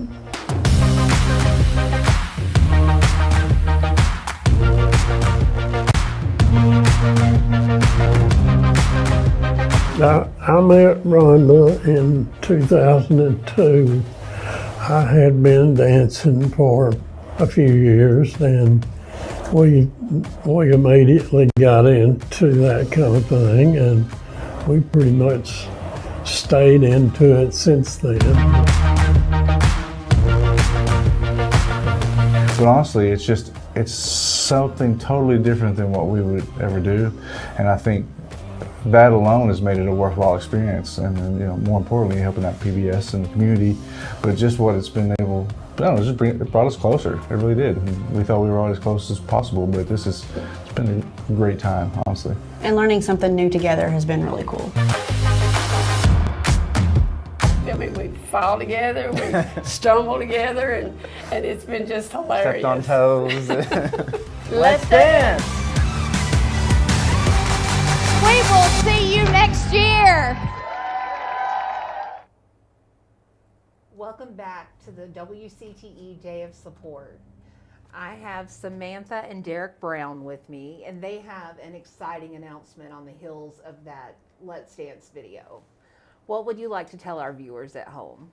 We are going to be your Jackson County representatives for this year's Let's Dance. Yes, they are, and we are so excited to welcome to the Let's Dance family. So let's learn a little bit about Samantha and Derek. You mentioned that you're doing this for Jackson County. Yes, ma'am. Tell us about where you're from and your family. Okay, so I was born and raised in Jackson County. Okay. All my family is from Jackson County and has been. So we're generationally from there. And we want to represent our county well. My husband, Derek, we've been married 15 years. Oh, wow. And we've lived in Jackson County the whole time. Wow. Yep. So I'll let him tell you a little bit about where he grew up. Okay. So I grew up born and raised in Clay County. Okay. Joined the Army, multiple combat deployments. Came back from first deployment, met Samantha. We've been together pretty much ever since. And yeah, so. And do you have children? We do, yes. 2 kids, Sadie and Weston, and Sadie is 15 and Weston is 13. Wow. So what does it mean to do a WCTE program? You're fairly new to the WCTE family. Yes, yes. But what we does are. it mean to you to join our team and be a part of something like Let's Dance? Well, it means a lot because, I grew up watching PBS and WCTE as a kid on cable at my grandparents' house. And then our kids even, they watched PBS growing up, and they had the little app on their little Amazon tablet that they got to engage in and play on, and they loved PBS. They loved all of the programs and even the little apps and everything that they could play on there. And as parents, that was really nice because we knew what they were watching was safe or what they were engaging in was safe. So we were able to kind of turn them loose on that and go wash the dishes or be productive or whatever. So we just want to give back. And now that our kids are older and we don't rely so much on them watching PBS or anything, we just want to say thank you. Yeah. So how are you going to help spread the word about your dance team for Let's Dance? Do you have anything up your sleeve? Well, if anybody knows me, I'm a talker. So, I've already been spreading the word. This was like our first, coming out and telling everybody. Only just some of our close friends and family know, and our, jobs and stuff. And our sponsor. And our sponsor. Oh, tell me about your sponsor. So our sponsor for this year is Go Jackson Co., and they are founded and operated out of Gainesboro, Tennessee. It's at the Jackson County Regional Airport, and it's a luxury car rental company that we actually help run ourselves. And so firsthand, we know how well the business does, but we want to be sure and help support the founders, Kat and Wade Schmitz. They are great friends of ours. They also own the Gain Mod, the art museum there in Gainesboro, and they're new to Gainesboro for the last about 5 years or so. They've been here, and so they graciously sponsored us this year. Fantastic. Yeah. Well, we're so excited to see you hit the stage in February. Thank and you. I hear there will be some TikTok videos Absolutely. leading up. Absolutely. We love to have fun. It sounds like it. Yeah, we so do. what kind of energy are you going to bring to your dance? Can you give me any hints about what you're doing? It's going to be a mashup. A mashup? Yeah. Yes. Yeah, we're talking about it. I sent him a TikTok the other day, and I was like, what do you think about this? And I just kind of meant the remix and the vibe.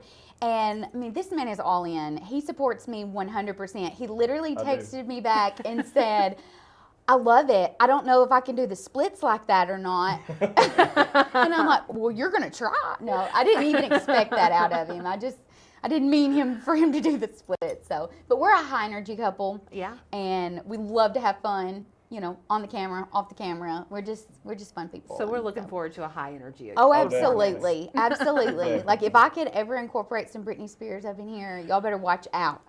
Watch out. No, I'm just kidding.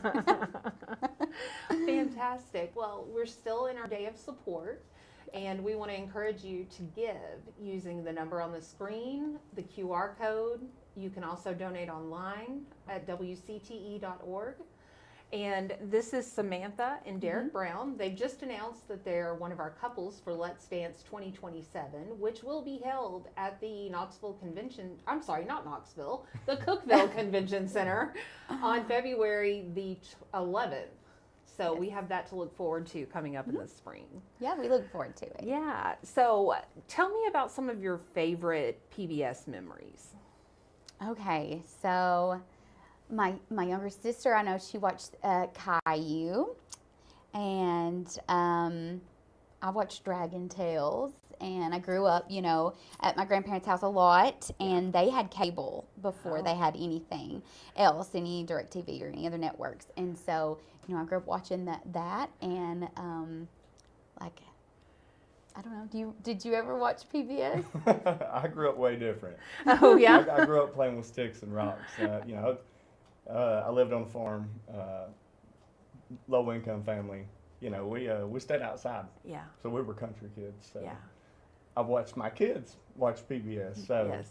you know, that's where I'm more familiar with it. But. He liked Wild Kratts. Oh, yeah. When the kids were growing up. He liked that. Well, the great thing about PBS is that it is viewing for everyone. Yeah, and absolutely. We love to tell the stories of the Upper Cumberland. We try to give you local content and really help entertain you while we educate you. Yeah. So if you are enjoying your PBS broadcast, please consider becoming a member and enjoy the benefits of having Passport, where you can stream all of the wonderful original PBS programming that you may not see on broadcast TV. So, what are you most looking forward to in this process of doing Let's Dance? I think sharing with the viewers, just like the process. We want to be real and authentic. We want to show the highs and the lows. Yeah. So, you know, our practicing, we've had a great friend open up a facility for us that we would be able to practice in. Oh, fantastic. And so that's very, very kind of her. And so we want to be able to, you know, share with everybody the after work. We got off, we picked up our kids, you know, and just like what all it takes to go into this, all the days of practice and cutting the music and the bloopers, which I'm sure will be plenty.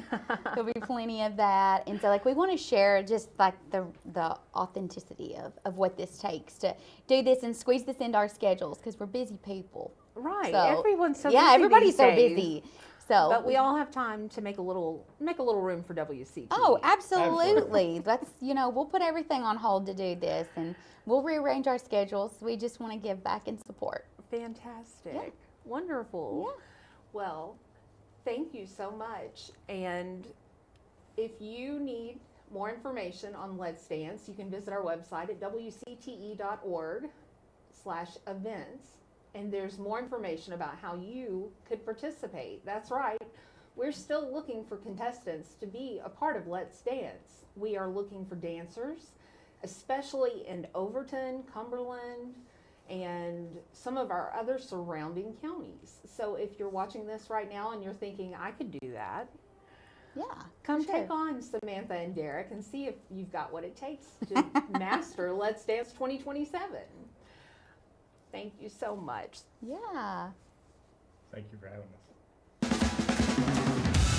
Think you've got what it takes to light up the dance floor? WCTE PBS is looking for dancers to compete in Let's Dance 2027. We're selecting 10 teams ages 18 and older to compete for Best Dance, Best Costume, Fan Favorite, and the Philanthropy Award. Whether you dance ballroom, country, hip-hop, jazz, tap, or something completely unique, we want you. Help raise funds for WCTE PBS while representing your community on stage and television. So when I was about 4 or 5 years old, I used to watch WCTE PBS with my mom on the weekends, and we really loved watching the cooking shows like Julia Child and Two Fat Ladies. We would go out and grab ingredients based off the cooking shows that we saw, chicken, stuff to make marinades, sauces. I even think the first recipe that I was able to make by myself was a salad dressing. Those memories that I have with my mother are really important to me, and it also showed me how the power of cooking can bring together family and how important it is to celebrate each other in love around the dinner table. And that's why I encourage you to support WCTE PBS to help inspire a future generation to love cooking.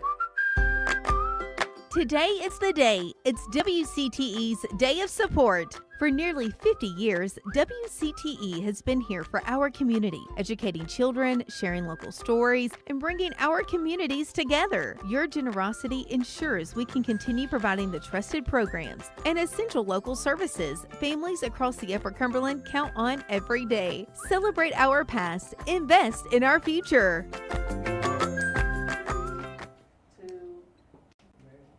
Well, Michael, Hi. are you going to give your debut Yeah. at the Let's Dance? Let's say absolutely not. No. No. No, that's not what I'm doing. It's so fun. Samantha and Derek are going to be a lot of fun. They seemed excited about it. They are going to be our Jackson County contestants, and we're so excited. And I didn't even introduce you. So this is Michael England, our race director for Haunted Half. We're just taking today to give the WCTE story. After 48 years, we're here, we're strong, we're moving forward. And we wanted to recognize our community members that have been making a big difference. And Michael is one of them. So thank you for being here. Yeah, of course, love it. Yeah, race director, is this third year? I think this is third or fourth year. It's Okay. like a blur. Do you just run all together? Yeah, they run together. Literally? I had 2 years where Tracy Epps was kind of showing me the ropes, Yeah. and then she just kind of disappeared Yes, into the she background. did. She and like was just had like, grandbabies or yes, something. you're on your own. I know. Yeah, So this year's race is scheduled for October the 24th. that's right. I mean, I'm already seeing good, strong registrations. Yes, it has become, and even when years ago when WCTE took over the race, and I know Tracy was the race director, it grew so much, and it was the first half marathon that I ever ran, and it was run so well, and it was such a fun, and it was led into Blues and Brews. Look, there you are. Look at that guy. Look at that guy. Let's go. Struggling, fighting for my life right there. And it was just such a fun event. And so I'm grateful to have been a part of it as a participant, and then now to be a part of it as race director it's kind of surreal. And you, look, there's another great picture. I mean, you have just... Other people participate besides me. I don't think so. You're always the first one across the line when I see That's you. right. Well, half marathon. No big deal. Nothing like that. But you run races all over. Like you're big into the St. Jude race. Yes. Why do you do that one? So the St. Jude has become so important to us. We know people here in this community that have had children at St. Jude Children's Hospital, and it's such an inspirational race. We love Memphis.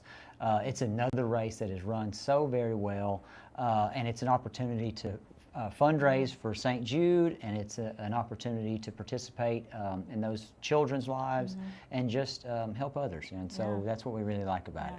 Lots of giving back. That's right. Something in your household they're familiar with. Yes, that's right. Absolutely. Yeah. And we're going to talk to CG coming up in the next hour. But Yes. congratulations to you and Yes. CG for that great win, our new city council member. That's right. You also encourage other people to run. That's and right. you have a podcast. And Yeah, you that's right. even train or That's right. coach or something. Yes. Right? So Yes. tell us, where can people find your podcast if they're thinking, maybe I should run? Yeah. And you would you recommend starting out with a 5K at the Haunted Half and then Yes. then working up? So That's a new thing with the Haunted Half races, is that we do now have a 5K, which makes it much more accessible to some of your beginner running. Yes. I know 13.1 miles can be very daunting, and so having that 5K there makes it available to a lot more people. But me and Dusty Smith is a big sponsor for the race, Express Footwear out on Interstate Drive, and we have a podcast together, and we talk about all things running. And if you are getting into running, you can contact me. It's Runner Dudes Podcast or Runner Dudes Coaching. I have Facebook, Instagram. You can check out mine and Dusty's podcast. And then you can go see Dusty at Express Footwear, and he can hook you up with some really cool sneakers and get you the right shoes. And, right socks. It's a listen, whole wardrobe. the socks matter, the shoes matter, and so he can point you in the right direction. Yeah. He has all the best stuff. He has all the good stuff. And you coach. Yes, I do coach runners. Help people kind of get started. And I've got everything from like literally people going couch to 5K. Yeah. I've got 3 guys that are looking to possibly Boston qualify. Wow. And so I've got all skill levels. Are and those so, would that be your like success stories, or what would you say a Listen, success story is? I would say anybody who has the the bravery or the tenacity to get off the couch and start running is a success story. So to me, I tell every single runner, a lot of times, especially beginners, want to apologize in the beginning because they're like, I'm not very good at this. Well, I'm like, nobody's very good at this in the beginning. And so I tell them my story of the very first mile I ran at age 35. I literally smoked my last cigarette. That's a true story. And started running. And so if you can go from cigarette to Boston Marathon, anything's possible. and so I tell all my runners, I'm so proud of anybody that's willing to get up it takes a lot of guts to put yourself out there. Yeah. And so putting on a pair of running shoes and all the goofy clothes we wear and getting out there in public and running is tough. And so I'm proud of all my runners. Yeah, I mean, it's a lot, and it's important. And we see Michael running around town all the time. I mean, you really have to work it into your schedule. I mean, you have a pretty packed day. Yes. But you find time. I know some other people like that. I mean, it is a priority, right? Running is such a part of my mental health, spiritual health, physical health, and so anytime that I'm not able to run, CG can tell, and she was like, "I need you to go it's time to go. It's time to go for a run." Here, let me go dump you off, right? Yes, Just take you out in the middle of nowhere and say, "Just find your way back." Yes, because she can tell I'm getting cranky, or telling I'm starting to, I'm getting a little bit of an attitude, and so running for those that really do get into it. Becomes a big part of your life, and when you don't get a chance to do it, you definitely miss it. Yeah. And so did the races that are all, I mean, there's many around the Upper Cumberland. The CRMC has their Summer Splash. Yeah, such a fun race. There's the is it the Jamboree 5K? So we have the Freedom 5K, Freedom 5K, which benefits the Exceptional Bean. You've got the Summer Splash. You've got the one in Smithville. Yeah. With the Fiddler 5K. Yep, that's what I was and trying Cummins to Falls has a half marathon, 10K, 5K, and it's such a really fun event. And so. And then there's the Haunted Half. And there's the Haunted Half. Wrap up. And in some of those races, you are seeing pushing another person. Tell me about that just briefly, and then we'll get back to the Haunted Half. Yeah, of course. So a few years ago, me and CG were walking to lunch, and Bradley Steyer and the Steyer family were set up outside of IGA, and Bradley utilizes a wheelchair, and he was sitting in his race wheelchair, and it has the cambered out wheels, and it just looks really cool. Yeah. And so I asked questions about it, and of course I had previously known about Team Hoyt, and it was a father-son team that did Ironman events together. And so Bradley participates in 5K events, half marathons, and even marathons by the use of a wheelchair. And so I was able to volunteer, I got to show up to events, and now me and Bradley have become quite the team. You are a team. And so it's been so much fun to see how much fun he has, and what a privilege it is to participate in these events. These are things that I had taken for granted for most of my life, and to see the joy that it brings to people that do appreciate it and are grateful to do it. It's so much fun. Ainsley's Angels, you should check them out too if you want to volunteer for Ainsley's Angels. It's an incredible nonprofit that includes those with disabilities. That's fantastic. Yeah. And just to wrap up this segment, we appreciate you coming in and sharing your running story. Sure. But Haunted Half is coming up October the 24th, and it's just a great way to get involved with WCT, to support WCT. Yes. It is a fundraiser for us. It's awesome. It is so fun. Last year we had 600 runners. Yes. I mean, we're on track to do that again. The Haunted Half Marathon, relay, and 5K. Spooky. It's going to be so fun. And, you can just, people Costume love this. contest. I mean, costumes. Let's costumes. It's great. I mean, and just look at all those people. Yes, it's so much fun. And it's in the fall. It's weather's October beautiful. 24th. It's after fall break. Everybody's back. Everybody's ready to do something. And the Haunted Half. So consider running the Haunted Half, walking the 5K, being a part of it. Volunteering. Volunteering. We want to see you out there and being a part of it, and knowing that your registration, a portion of it, comes back to support WCTE, and we love that. Yes. Yeah. Come out. Thank you, Michael, for being here with us. Always fun to be here. Yeah, it's great having you here. And we are celebrating WCT's 48th anniversary of being here in the Upper Cumberland. And we are here for the next hour and a half, and then we're going to take a short break. We'll be back at 7 o'clock, but we hope you'll stay with us today. We've got more interviews coming up, and I know you're going to love them, so you're going to want to stay with us.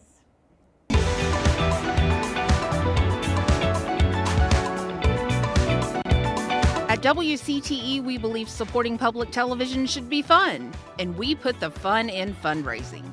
From the excitement of the great TV auction to the spooky fun of the Haunted Half, there's something for everyone. Raise a glass and enjoy live music at Blues and Brews, or put on your dancing shoes for Let's Dance. Celebrate the people who make WCTE possible at our annual dinner, and enjoy an elegant afternoon at our annual tea party. These events do more than bring our community together. They help WCTE educate, inspire, and connect the Upper Cumberland all year long. So mark your calendar, grab your friends, and join the fun. Great TV auction, haunted half, blues and brews, let's dance, annual dinner, tea party. WCTE, we put the fun in fundraising.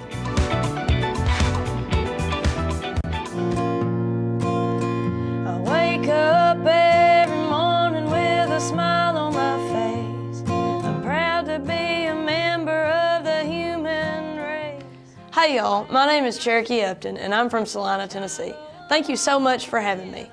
I was asked today to talk a little bit about what PBS meant to me growing up, and honestly, it meant a whole lot. I was homeschooled for 6 years in Salina, and during that time, PBS Kids was a huge part of my world. At my mom and papa's house, it was the only cartoon channel that we were allowed to watch because it was educational, and I thank God for that.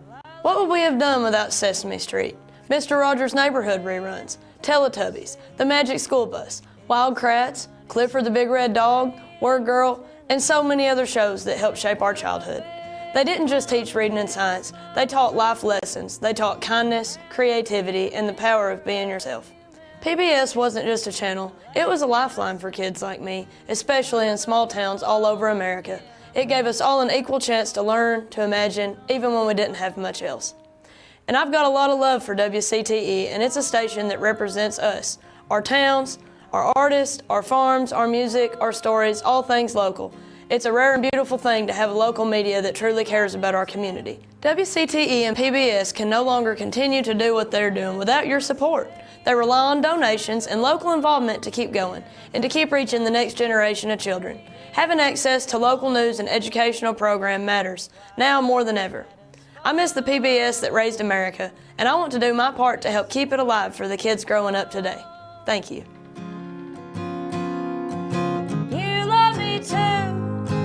Well, I love you three, and it's a honeysuckle day in Tennessee. It's a honeysuckle day in Tennessee. Hi, I'm Dr. Debbie Barnard. I stand with WCTE PBS because it informs, educates, and connects our community, from Masterpiece to Wish You Were Here, and Nova to Where Stories Live. Right now, WCTE PBS needs us.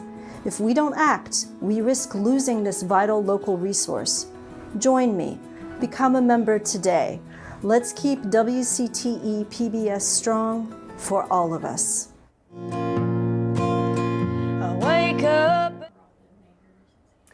Let's talk about all those Let's Dance contestants, shall we? Right? Weren't they amazing? Isn't it so exciting to see these new couples getting ready to hit the dance floor? Yes, and we're both new to Let's Dance, and I am so excited to be a part of it this year, and super excited to watch everyone perform. Same. Like all the different ages, all the different costumes, just watching the footage from last year looks so cool. It gets me pumped up to be a part of it. And the music, I can't wait to hear the song selections. Oh, I know. It's going to be so amazing, and they seem so fun, and she said they love to have fun, so we'll see. I can't wait to see if Britney Spears is actually like brought into it too. Oh, I totally expect it'll be in a TikTok.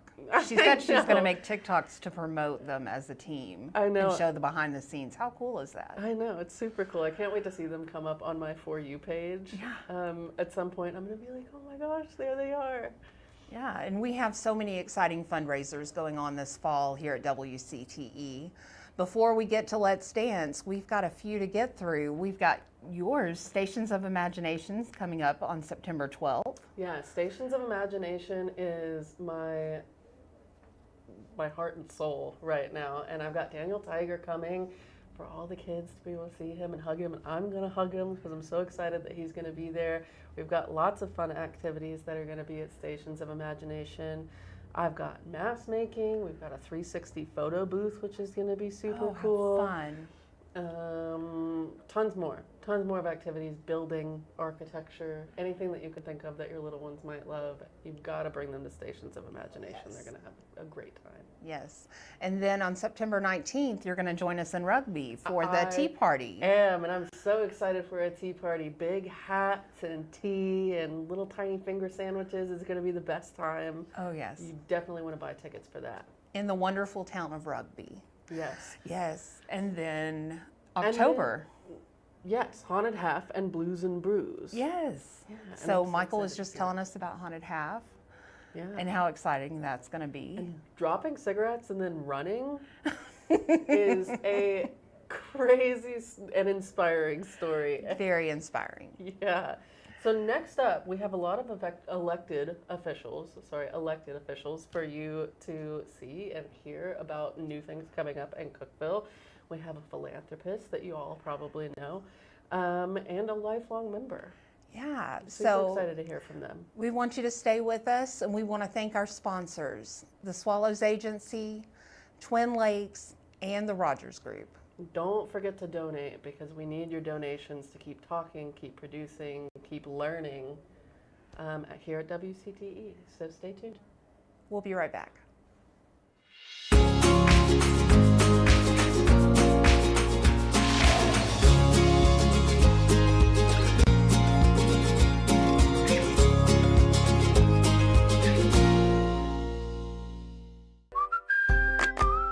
Today is the day. It's WCTE's Day of Support. For nearly 50 years, WCTE has been here for our community, educating children, sharing local stories, and bringing our communities together. Your generosity ensures we can continue providing the trusted programs and essential local services families across the Upper Cumberland count on every day. Celebrate our past, invest in our future.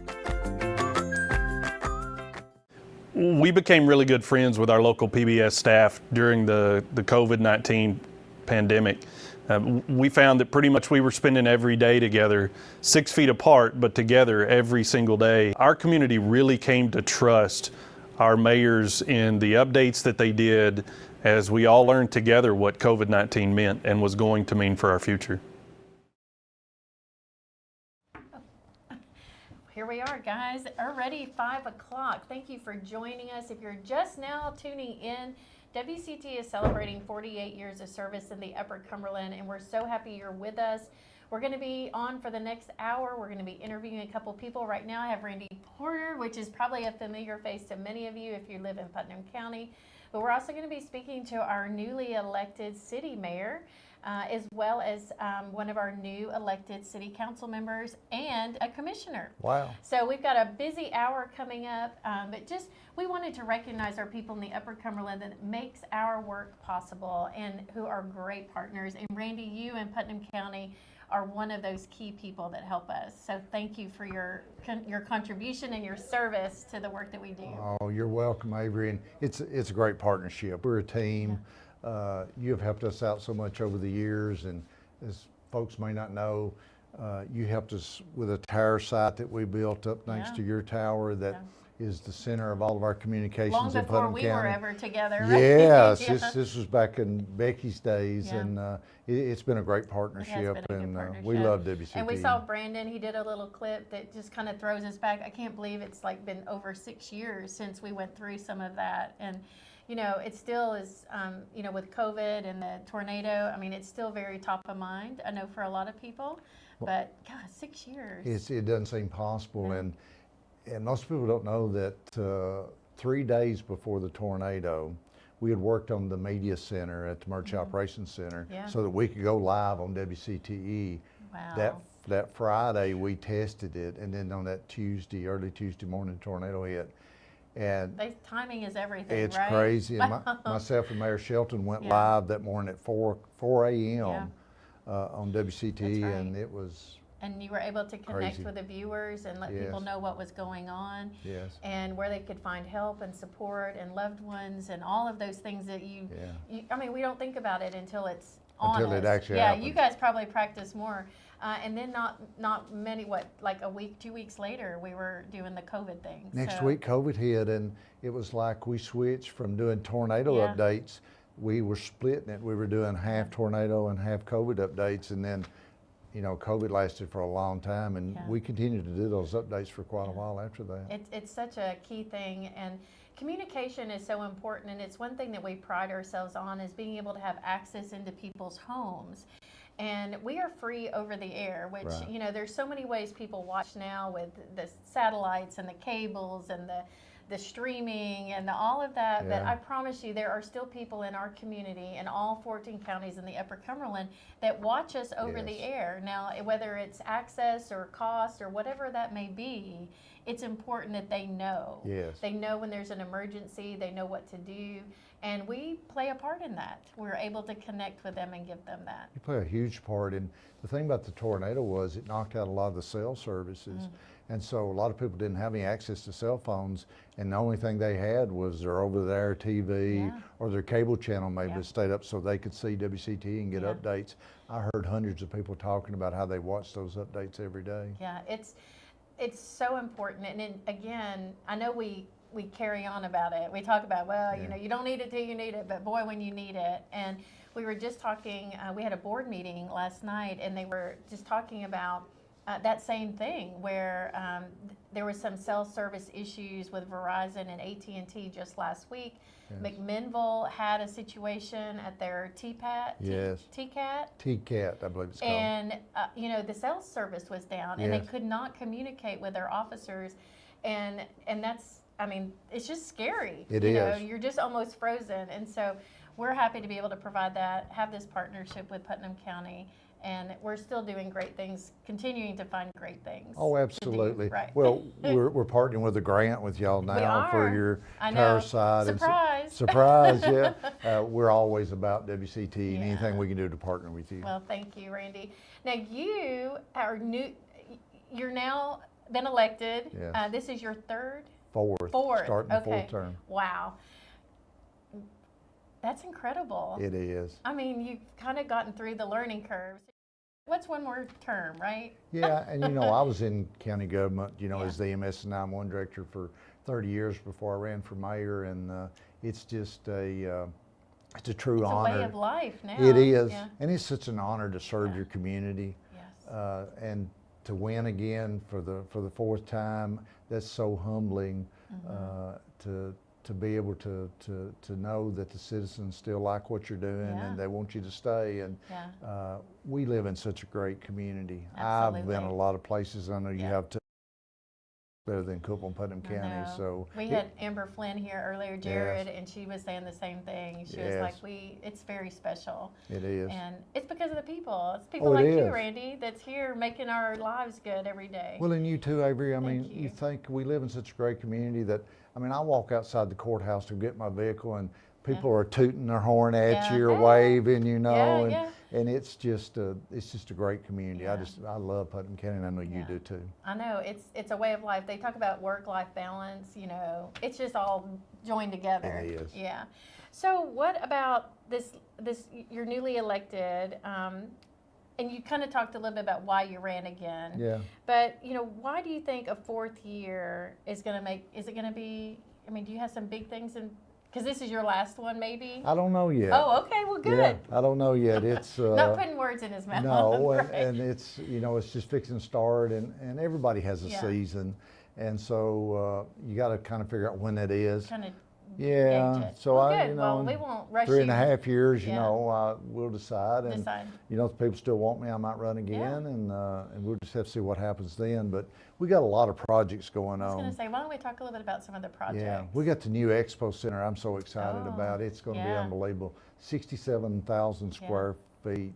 Facility that would just be unbelievable. And Shan was here earlier. Yeah. And she's running that whole thing. Yes, so. she's our tourism director. And what's of all that going to do for the Upper Cumberland, having an expo center like that? To be able to have those huge events come in and bring tourism dollars in, the more tourism dollars that we bring in, the lower your property taxes are. I just saw a thing just today that showed that we are the 8th lowest taxed county in the state. Wow. There's 42 other counties higher than we are. Excuse me, there's 87 other counties higher than we are. There's like, 99. Yeah, so it's amazing, and so that's going to be great. It's also going to be a backup facility, like when we had the tornado.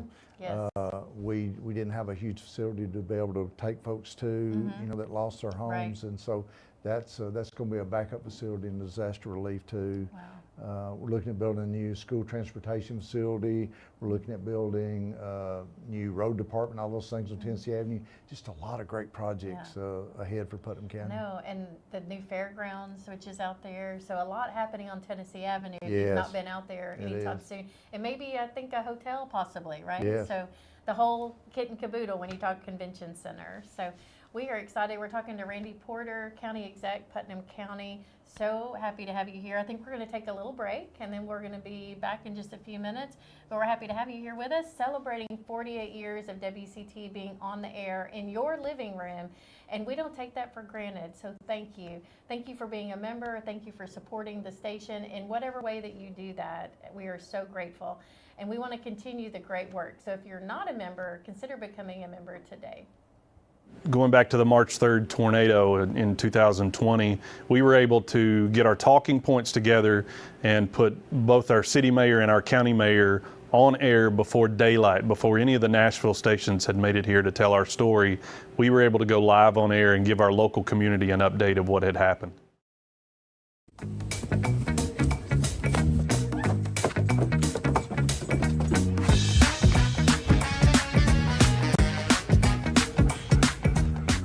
Hi, I'm Atlee. And I'm Isabella, and we have been friends since the first grade. And one thing we like to do at sleepovers is watch PBS Kids. Some of the shows that we like to watch together are Wild Kratts and Sesame Street. So, that's why it's very important to support WCTE, so future generations can enjoy PBS Kids like we did. That's the good thing about having the relationship with WCT Channel 22 here in Cookeville, is we work as partners, and we both have the same goal, and that's to make sure our citizens are as safe as possible and to get the information out to them that they need to hear.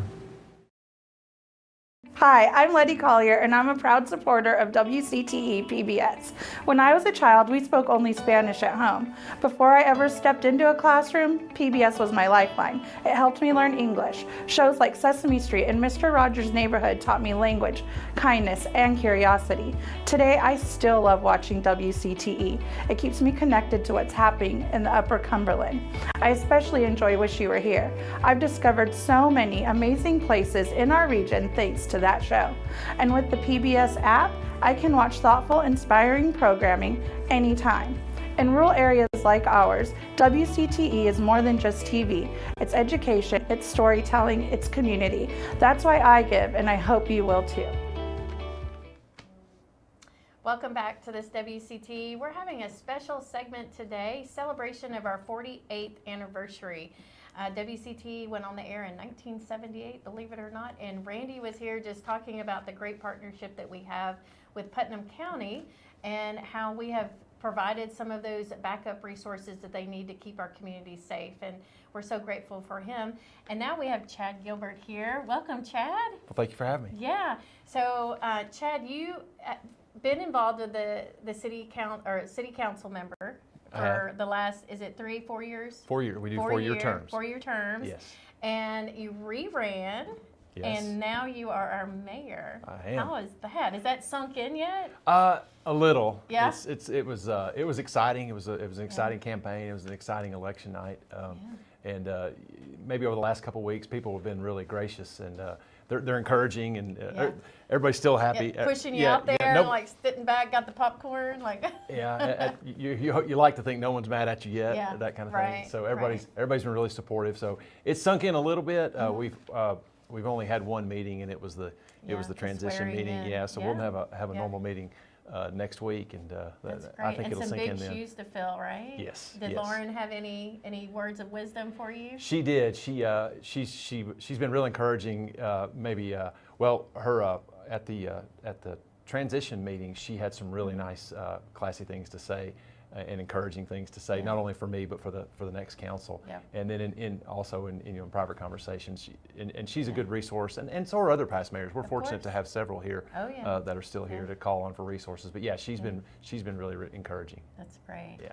And so there's like no time wasted, right? I mean, No. you basically find out your results, swear in your Yes. oath, and then off you go. It is. And I mean, it's a full-time commitment. So for someone that may not be familiar with what it means to be a city council member or a mayor, I mean, could you share just a little insight with that? Sure. Just maybe the 30-second version of what a city councilman Right. position is. We are very similar to a board of directors. We have a council of 5, and then we have effectively a city manager, which serves like a CEO, and so he reports to us, Mr. James Mills, and then all the directors report to him. So he keeps us really informed of what's going on. We have a lot of influence over significant financial decisions and general direction, but he handles the day-to-day. And then as a mayor, my vote's no different than any of the other councilmen. There are a few boards and committees that I serve on, and maybe that's in addition to normal role of a councilman. And the tree Yes. lighting or some there's fun tree, stuff there's some like tree that. lighting and ribbon cutting too, which that stuff's all fun. It is fun. Yeah. It is fun. And you were able to have a warm up to this, like Yes. because you had the 4 years already to kind of Yes. lay the land. And, Yes. And how do you become mayor? So for those that may not know, because you didn't actually run for mayor. No, It's, you don't necessarily. You're competing for your council for a council's position as a councilman. No different than what I served at for the last 4 years. And then traditionally, the way it works in our city government is the person with that ends up with the most votes is nominated, and then I guess as tradition historically it does it, they receive the mayorship. Wow. Yeah. So you got the most votes. I did. Basically. I did. Yes. Yes. That's exciting, and congratulations to that. What are some? I know there's some new projects coming up in the pipeline, and Randy was giving us some of the county stuff. But as far as city goes, I mean, that west side has been under conversation. Yes. So maybe you can give us the Cliff Note version of that just a little bit. And then where can people find more information if they want to be involved? Yeah, right.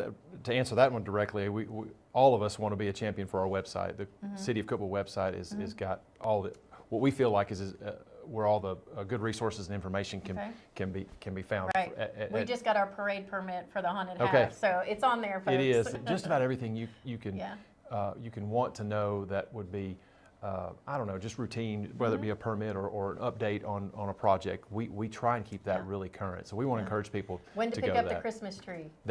Or when you want your brush picked up, Yeah. or even updates on capital projects like what you were talking about. But yeah, the west side's a big one. Just in terms of one city council to the next, 3 of us are coming back as incumbents, and we really have a full table set of projects we want to do, and are excited about those. So we get to hit the ground running in a sense. Yeah. So there's 5 council members, and you have Ollie Bocci, Yes. Luke Eldridge, Yes. yourself, Yes. and then the 2 new ones, C.G. England and Kelly Kelly Parkinson. Yes. Yeah. So that sounds like a great group. Yeah, we're excited. We just had 2 days of orientation yesterday and the day before, get this group together, get our footing underneath us, and everybody's excited. Yeah. What would you say the best part of this job is? And this isn't your day job. No, So you not have at like all. a whole day job. No, I do. Yeah, before you even start the county or the city I stuff. do. I'm a builder in construction, so the capital projects are always exciting to me to think about anyway. Right, That's similar to the line of work that I'm in now. But it's what was sorry. The best part about the best job. part. Yeah. The best part is construction and the capital projects. Right. I already answered. Get no. to play. Exactly. No, that getting to work with the people that at the city that are so special and make it go, but to get to work with them and make these things happen. It's a kind of a combination of that makes it really special. That is special. Yeah. And I'm sure there's always, people like they're asking you questions like, why did you do it that way? And, Yeah, there's some of and that's okay though. I feel like that, it's Yeah. nice to hear all sides and voices and hear what's going on and to have the feedback like, do we really need parallel parking in the west side? I can't park on the west side anymore because of the parallel. But that's Okay, so you're the second one that said that. The other one was my wife. Okay. Everybody else I talked to loves it. I can't park parallel. I'm Yeah. confessing here on live television. I can't do the parallel. But I anyway. love the gravel parking lot, the big gravel parking lot, right? Okay. So that's still going to be staying there? So if you're talking about where we're going to develop that pedestrian area, yeah, we're actually gonna improve it and pave it all the way. Nice. You know, we're gonna, if, in your mind's eye, if you think about what's down by Ralph's coming up north, and then there'll be some green space between it and the depot, and then a network of streets around it to help kind of calm and rationalize the traffic pattern. Yeah, what do they call it? They're not a roundabout. A blongabout. A blongabout. Yes, a blongabout, because it'll have a little oval shape to it. That won't confuse anyone. No, we'll have you back on. Okay. To give us some instructions. Or maybe an infield tutorial. Yeah. Something we'll all have to learn together. That's right. Well, I'll have a tutorial on the website. So we've got 1 minute. We're just going to wrap up really quick. But I so appreciate you being on here. Yeah, now, thank your you. city council members' meetings are on Thursdays, We meet twice a month. We meet every first and third Thursday. Okay. And then we'll have a public work session the preceding Monday for each of those meetings. Okay. So anybody that's interested, wants to be involved, Yes. has opinions, ideas, thoughts. We let everyone speak at the meeting. That's great. We're pretty proud of the fact we're really open and transparent, and we encourage public engagement. You know, we think a lot about Cookeville, Putnam County, the place we call home, and this whole Upper Cumberland for that matter, because we got viewers all over. And we're just proud to have you serving as our mayor. So thank you for that, and congratulations. And yeah, thank you. It's going to be a great. I've grown up here all my life, and years. I couldn't be more proud to be mayor now. So thank you. I know. What's next? We don't know. We'll have to see. Thank you for joining us. We are celebrating 48 years of history right here at WCTE, and we're glad you're with us. And we've got more guests coming up. Stay with us. Tiptoe, tiptoe, tiptoe. Are you ready for me? Yes. Oh, my name is Sifisifakwa. My really favorite is Rosie's Rules. And the reason why I like Rosie's Rules so much is because it has a brother and a sister and a cat. She speaks a little Spanish, and her abuela helps her figure things out. I love hearing stories also because he makes wrong mistakes, but those mistakes teach him a lesson and help him figure things out too. Oh, we haven't talked about Lila and the Loop. I like Lila and the Loop because Stu's funny and Stu's my favorite cat. He's funny. He makes mistakes that are okay. I love PBS Kids. Thank you for supporting PBS Kids.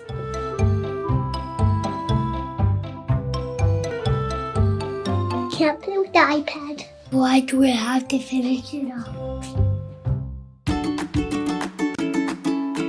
For years, the amazing people of the Upper Cumberland have supported WCTE and helped make our mission possible. We're so grateful for all you do for our community.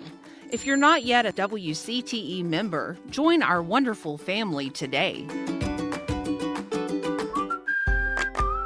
Today is the day. It's WCTE's Day of Support. For nearly 50 years, WCTE has been here for our community, educating children, sharing local stories, and bringing our communities together. Your generosity ensures we can continue providing the trusted programs and essential local services families across the Upper Cumberland count on every day. Celebrate our past, invest in our future. Some of our favorite TV shows are on PBS Passport. We enjoy anything Masterpiece, but especially love Grantchester and All Creatures Great and Small. We love the mysteries and catching the bad guy of Grantchester and the wholesome feel of James Herriot taking care of the animals in his village in England. My family and I support WCTE PBS because we know the important role they play in our community with educational efforts for our children and the quality TV programming for the adults. Welcome back. I'm here with C.G. England, a newly elected city council member. Yes. Congratulations. Thank you. So tell me, what does it feel like having won this seat? It feels real because we just had orientation this week. So I feel like, okay, it's happening. I'm excited. I'm so grateful. We're so fortunate to live in Cookeville. It's a great city. yesterday in orientation, all of the different department heads were there, and everyone communicates and gets along and has the greater good, you know, and it's just wonderful. It sounds like it's a fantastic team to be a part of. Absolutely, yes. Yeah, so what made you decide to run?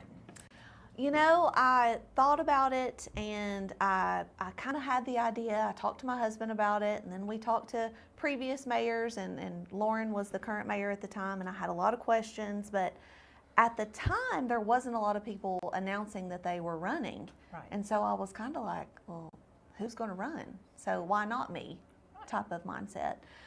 So we met with a lot of people. I had a lot of questions because if I'm going to do something, I want to do it well. And I just decided to go for it. So here we are. Fantastic. Yeah. It worked out really well. Thank you. Thank you. So we were joking earlier, and I said, if you had a magic wand and you could wave it over Cookeville, what's the first thing you would fix? So one of the things I learned during the campaign was that we have over 900 students in the Putnam County school system that are homeless. Wow. And that's 900 that we know of that are documented. So how many others are there? So if I had a magic wand, it would be just safe, affordable housing for everyone. Awesome. Yeah, yeah.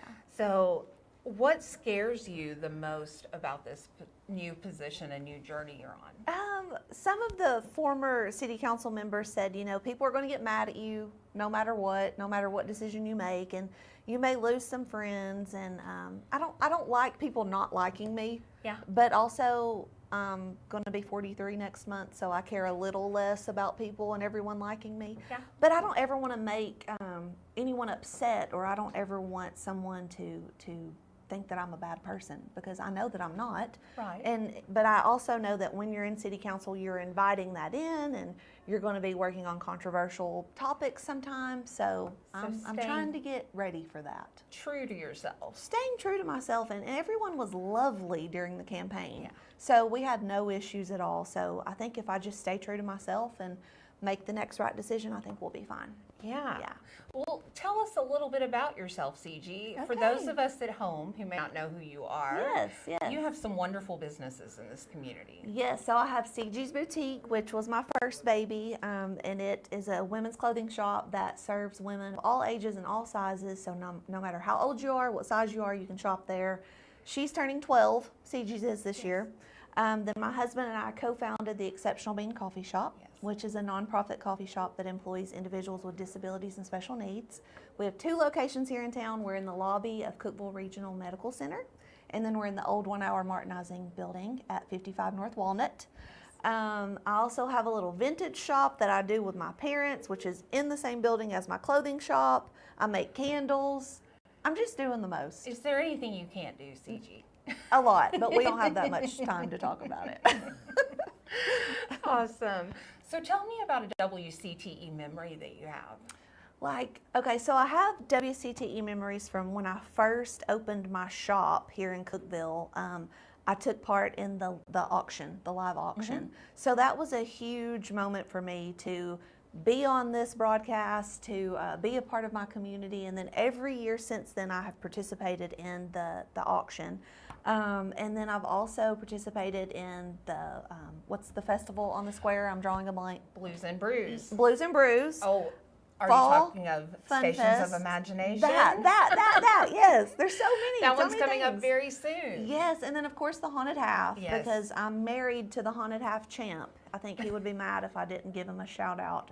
And he's the Haunted Half race chair as well. So That's right. I am behind the scenes of the Haunted Half doing a lot of things that Michael tells me to do, but enjoying it all. Yes. So you have lots of WCTE Oh my memories. gosh, yes. Awesome. Yes. Well, you're joining us today on our Day of Support as we celebrate 48 years of WCTE on the air, bringing you stories and content and education to inspire, connect, and really leave a legacy for those of us here in the Upper Cumberland. CG, with this new position on the City Council, is there one goal that you have that you really want to see by the end of your first term? So I'm not going to take credit for this happening, but I think there's so much potential for Tennessee Tech and the city of Cookeville to collaborate.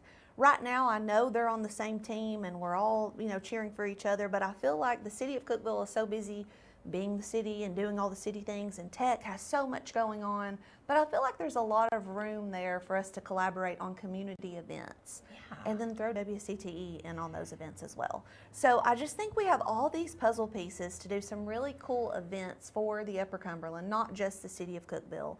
And that is what I would like to work on, is collaboration for community events. That sounds amazing, because you know, here at WCTE we love to connect with our viewers. Absolutely. We love to connect with those in the Upper Cumberland, and we love to hear their stories and share them with others. There's so many stories. We live in such an amazing community, and Tennessee Crossroads. Yes. Love.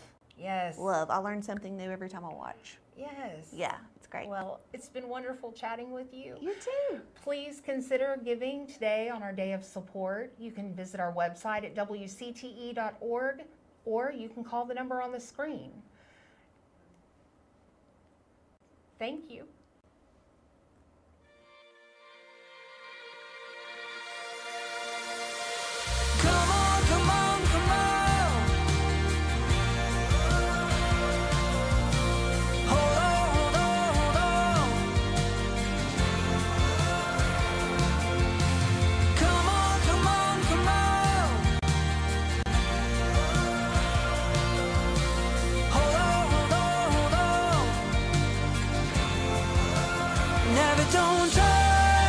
Thank you for joining us for another episode of Live Green Tennessee. Don't be wasting, don't be wasting time. I don't think there was any more diverse place than John's place. And maybe you soar when you're leaning in, you'll always be around for more. 'Cause maybe you'll fly. I miss that familiarity and that closeness that we had together at Darwin.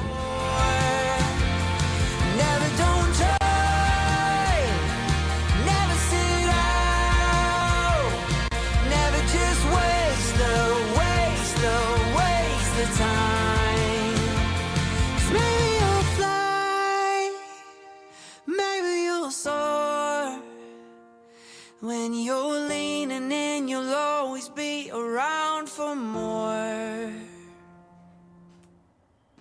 Thank you for joining us this hour, and we are just playing, what is it called, that rotating chair game that we do? That we are just moving here, but I hope you are enjoying our show today.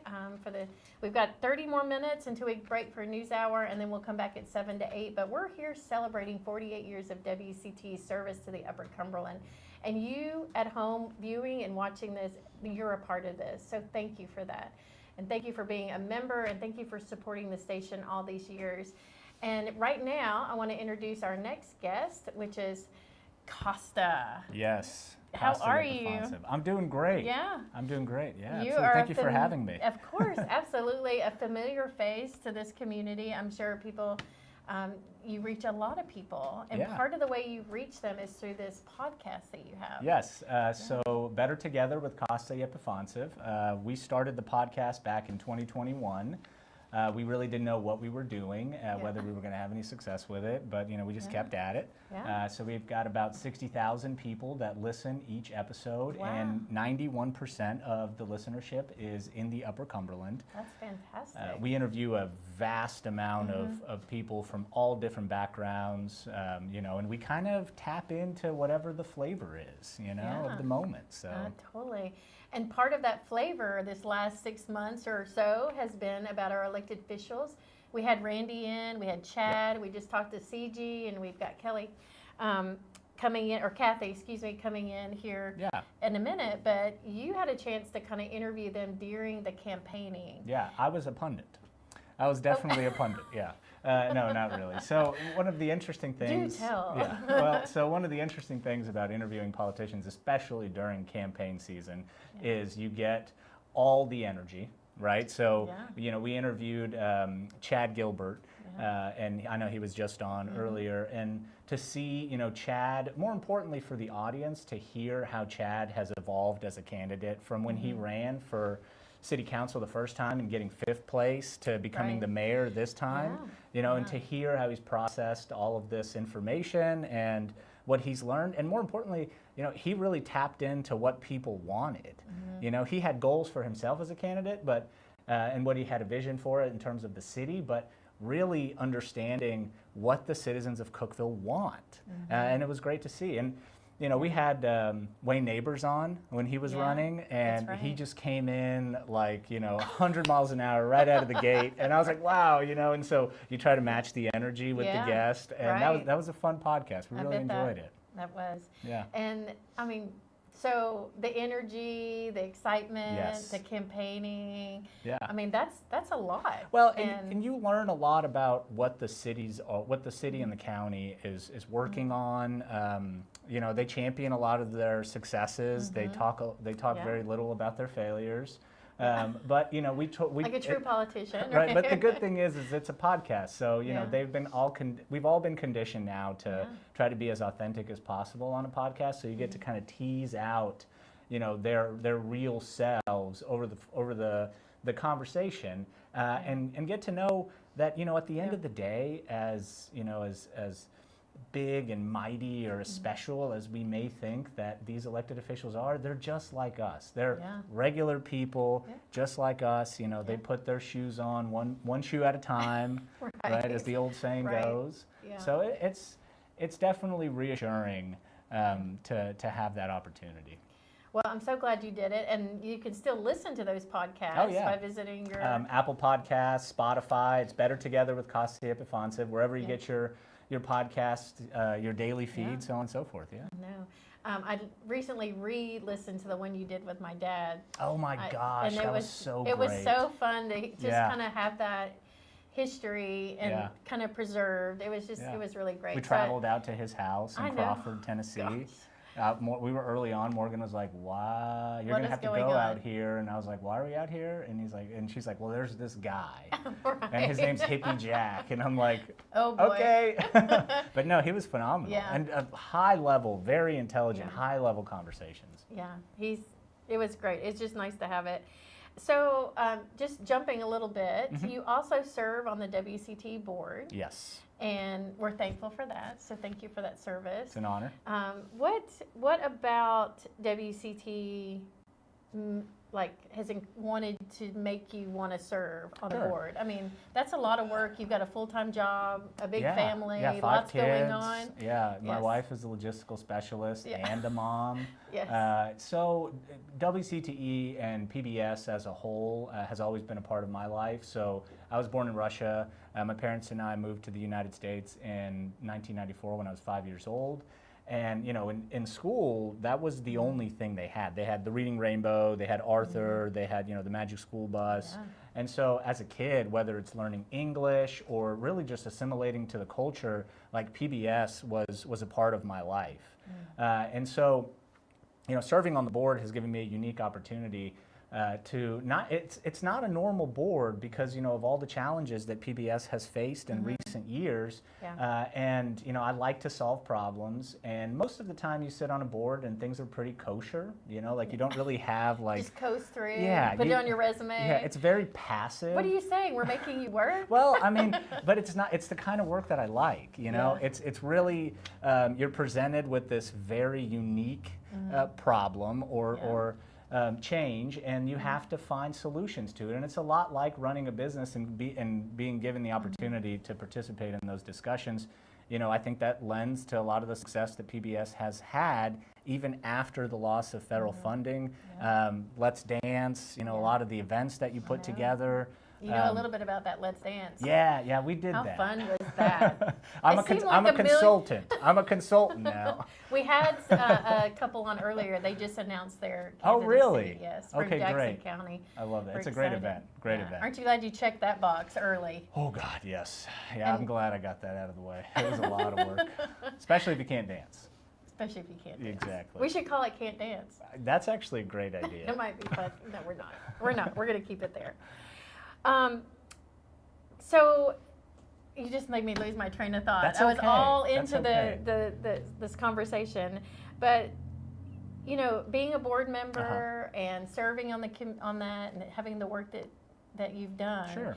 and then being an advocate for the station and what you talked about. And you were honored or recognized with an award at our annual dinner, and as our advocate person, or what was it called? It was Mission in Action, which is even better. Yeah. So mission. So, you know, people may not agree with me on this, but you know, I have, I really don't like bullies, and when I see something that's not right, I want to try to stand in the gap, right? And nothing makes me more motivated than antagonizing somebody that's causing pain or hurting somebody for no reason other than they just don't like that or them, right? And so, you know, I know that it was an incredible honor and grateful for the award, but you know, I do that for anybody or any organization, because I think it's important to stand up for what's right, and PBS is that thing, and the work that you do is essential to this region. Yeah, thank you. And we're going to actually get a chance to see that video, because we put together a little video. We want our viewers at home to really see it, so we're going to let you watch that now.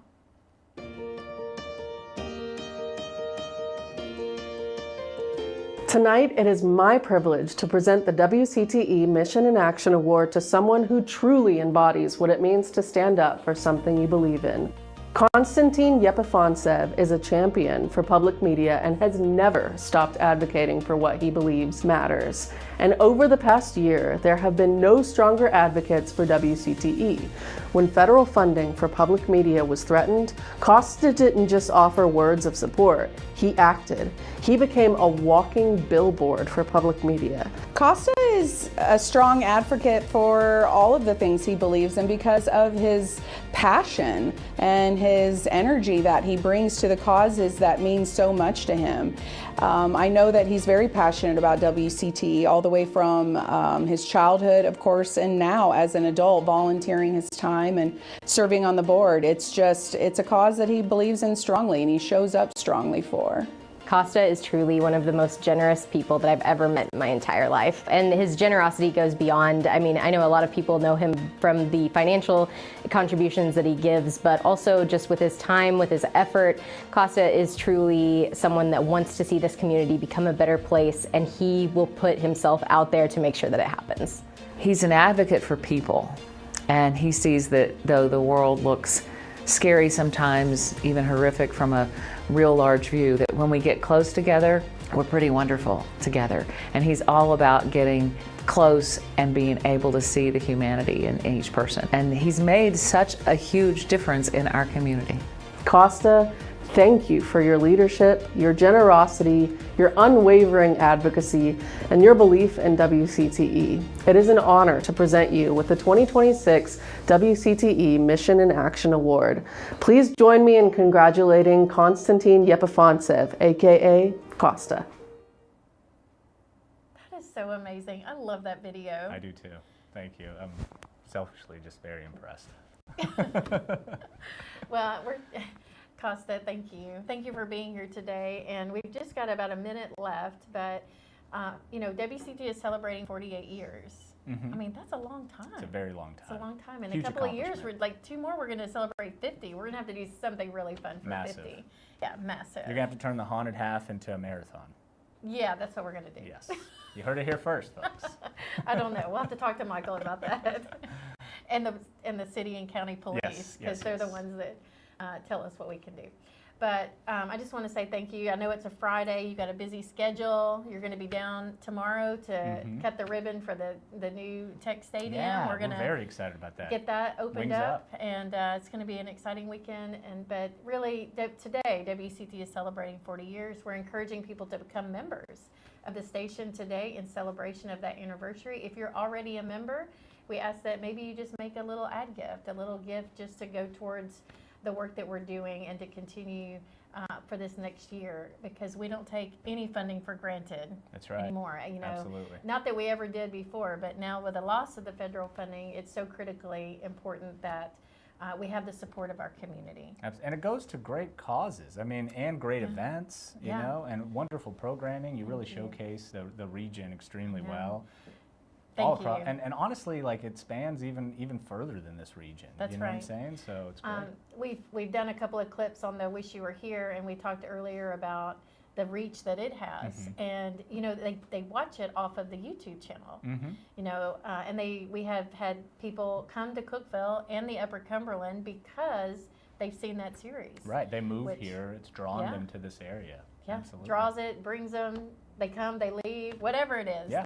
But it puts us, and that was one of the reasons WCT was put on the air all those years ago, was that we're the only television station in this rural part of the state. We're pretty much the only one in a 75-mile radius, and we needed voice here. Children in rural communities needed access to early learning literacy. We needed the storytelling of the Upper Cumberland, the cultural storytelling, Right. and we wanted to be able to put the people's voice, the local people here, give them the voice. Well, the Upper Cumberland is a unique place, and the stories are unique. So who better to tell it than our local PBS station, our WCTE, to tell our local stories with our own local voices? Yeah, I love it. I love it. Well, folks, we're going to wrap up this segment, but we still have more coming your way. So stay with us. Become a member. Stay classy.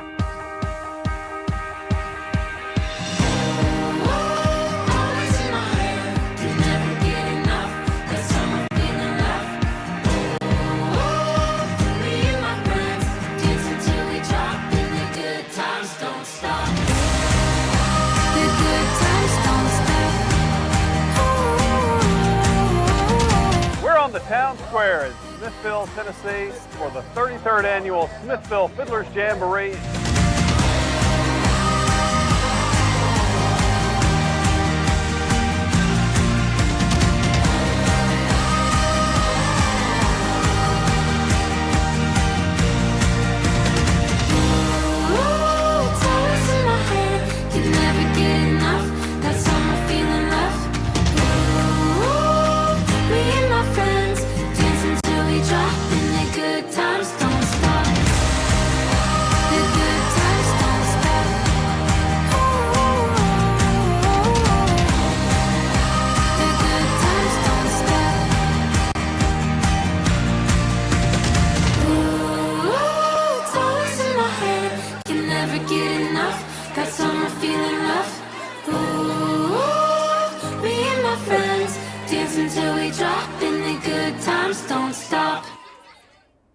Welcome back to WCTE. I love that video. That Stories That Matter video is a great highlight reel of really what WCTE is all about.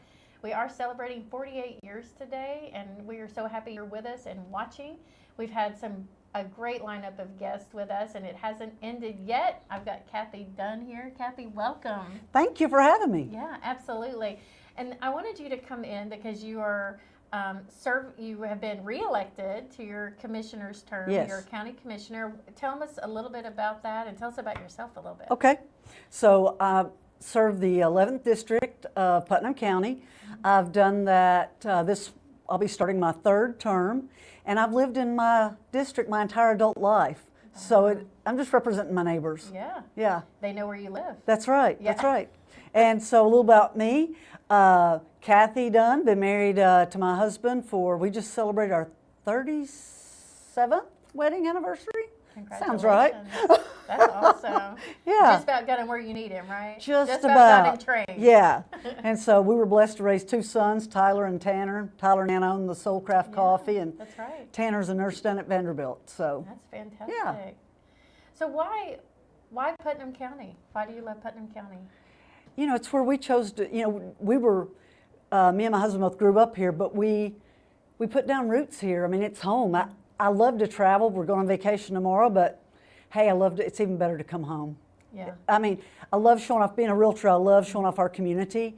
And so people, when they call me from out of state, I said, if you're looking for that big city feel, we're not for you. But if you're looking to hike, bike, chase waterfalls, do all things outdoors, we got you covered. We do have them covered. Yes. In 14 counties. That's right. Yeah. Love the Upper Cumberland region. Love it. So what about that Target?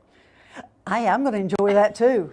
I'm even more excited about the Home Depot. So, right. That'll save me that 50-minute trip down to Lebanon. I know, absolutely. Well, it is nice to see the growth in the Upper Cumberland, in Putnam County. and there's been a lot of it. Oh, yes. And I mean, I've also grown up here my whole life. Okay. Overton County, though. All right. Then to Tennessee Tech, and then I left, and now I'm back. Yeah. And both of our sons are graduates from Tennessee Tech. Yeah. Great school. Yeah. And but yeah, we've done a lot during the 2 terms so far that I've been at the commission. You know, with the convention center, and then we've got the expo center we just broke ground on. We're going to be moving the highway maintenance department down there, and our bus garage. Okay. Yeah. Yeah. And Randy was talking a little bit about the work that's going on at the convention center, and Shan does a great job running that. Absolutely. She has got it covered, let me tell you. And but you know, that's great for the whole Upper Cumberland when things like this comes, when big places, big events, activity happens. And we are the hub of the whole Upper Cumberland. That's right. I mean, when you ask about Cookeville or Putnam County, I mean, we're the hub for the whole Upper Cumberland. That's so right. If you're medical, if you're looking for dentists or doctors or whatever it is, it seems like we, even out to eat, folks, we still That's right. Still have everybody come on to our place for dinner. You know, we do. And you know, I've had people make comments, "What, we're getting too big," and I'm like, you've moved to the hub of the Upper Cumberland. You know, you moved to a college town. A college town's always going to be progressive and growing and attracting industry. Yeah. And shopping. And shopping. And now we have Target. So Yeah. what else is there? What would be some goals? I mean, as you look at your next term, do you have goals in mind or thoughts of what you would like to accomplish in the next little bit? Yeah, so we're welcoming 8 new county commissioners, and it's going to be fun getting to meet them and get to know them. The last 8 years, we've worked really, really well together, and I look forward to that continuing. You know, that's the way you make this county work, and our county and city works well together also, which is, it's not common, as my understanding, for cities and counties to work so well together. Well, we're neighbors. That's right. Right. We have to go home and see each other. Exactly. Well, that is so exciting. And what about small businesses? You mentioned your son and his wife, they have Soulcraft, and they have 2 locations, right? They do. I mean, why is it important for communities like ours to have those types of small businesses? Well, the majority of your employers here, you've got your large employers, but small business is what drives America and entrepreneurship. And I think we feel really, really blessed to have such a thriving downtown area, especially these days. The last several years, we've seen such a transformation in our downtown space. All the local boutiques, coffee shops. I mean, we're really, truly blessed. There's a lot, and it expands out. It does. I mean, now it's down to Meg's, and then up. Oh, absolutely. And all the local restaurants. I mean, we are blessed. I can't quit saying that. I know. It's hard to explain, but you're right. We have a great community, and we've got great pop-up communities all over too. I mean, if you go to any of our towns and these other communities, all their little downtowns seem to be thriving with the restaurants and the boutiques, and I mean, White County, Sparta has. Oh yeah, Livingston, Sparta's got some fantastic boutiques and shops. Yeah, and they're easy to get and restaurants too. And the traffic's not terrible. Yeah. So, but in this last little bit of our conversation, what would you? I mean, how can people get involved in the community? Like, if they want to be involved with the, I mean, can they attend the meeting? Should they go to the website? If they want to.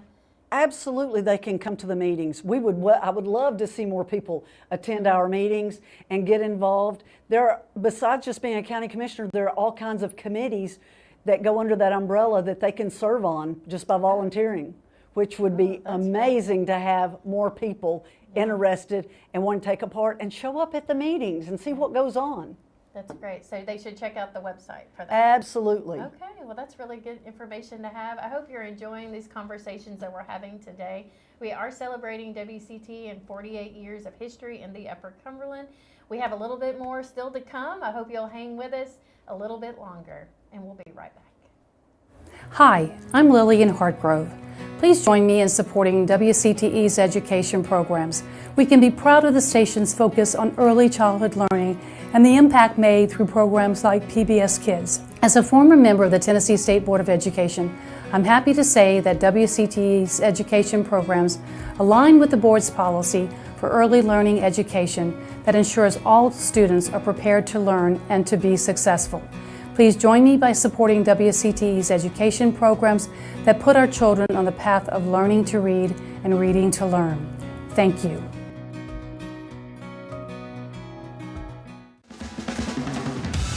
Think you've got what it takes to light up the dance floor? WCTE PBS is looking for dancers to compete in Let's Dance 2027. We're selecting 10 teams ages 18 and older to compete for Best Dance, Best Costume, Fan Favorite, and the Philanthropy Award. Whether you dance ballroom, country, hip-hop, jazz, tap, or something completely unique, we want you. Help raise funds for WCTE PBS while representing your community on stage and television.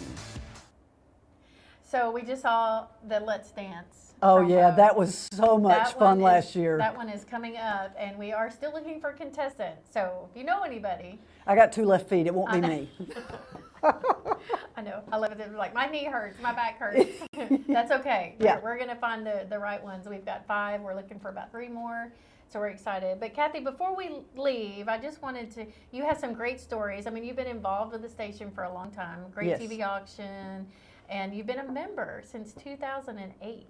Yeah, That's a big deal. I just believe it's important almost to 20 years. support local TV. Yeah, thank you. Yes. And you were telling me about auction. Tell us real quick about your auction So experience. we, at First Realty, we used to sponsor one night, and we did the phone bank, and so our boys, Tyler and Tanner, would go with us, and they would dress up in the fire code and do the firehouse quickie board and do the bid running, and they had a ball. And yes. And that's how we've recruited some of our volunteers still today. That's awesome. From the early days of those times that they got to come in and do that. Thank you for this, and thank you for coming in Friday night. I know busy schedules, but we appreciate you, and Well, we thank appreciate you. you at home watching. And we are going to be back in just a minute. I'm Jenny Ivey, and I'm here to talk about why WCTE is important to me. For some of our friends and neighbors, WCTE is the only option when it comes to television, either because they live in remote areas or because they're financially unable to buy TV, or both. But what an option it is, the very best programming for free. But even for those with other options, WCTE is still the best choice. From children's programming to PBS News to series from across the pond, you can watch WCTE and never get bored. My favorite, 2 words. Ken Burns.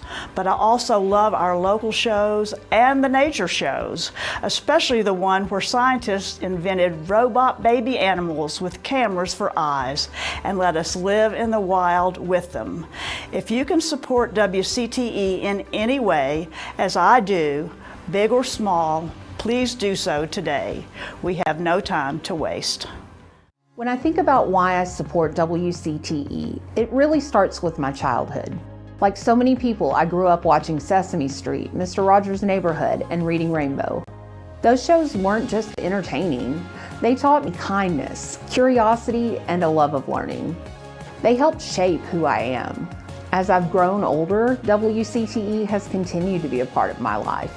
I've enjoyed programs like Downton Abbey and Antique Roadshow, which bring history, culture, and great storytelling into my home.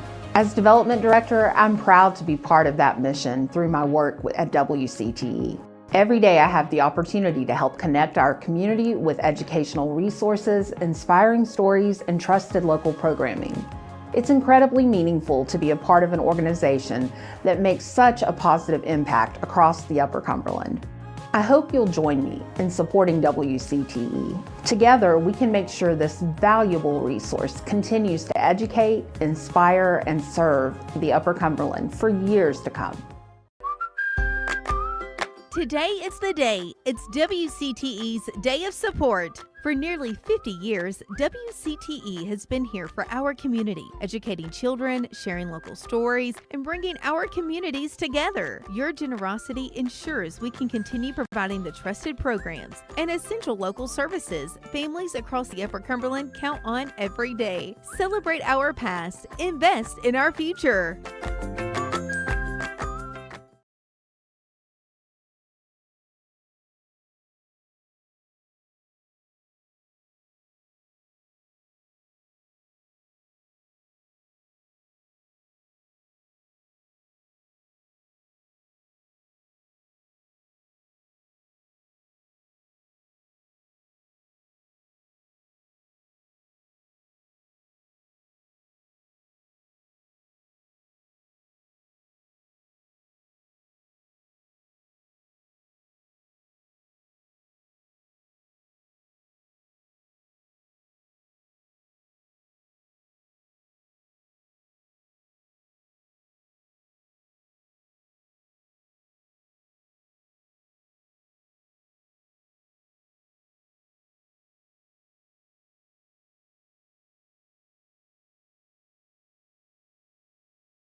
you see, like that, if we point down a little bit, it looks better.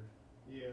So that way, So that way you've got some, the blue is still gonna show up on the camera, but it won't be quite as bad. And let's move these back lights slightly forward. We're not to 18 yet. We're not even close to 18. We're at like 12.5-ish.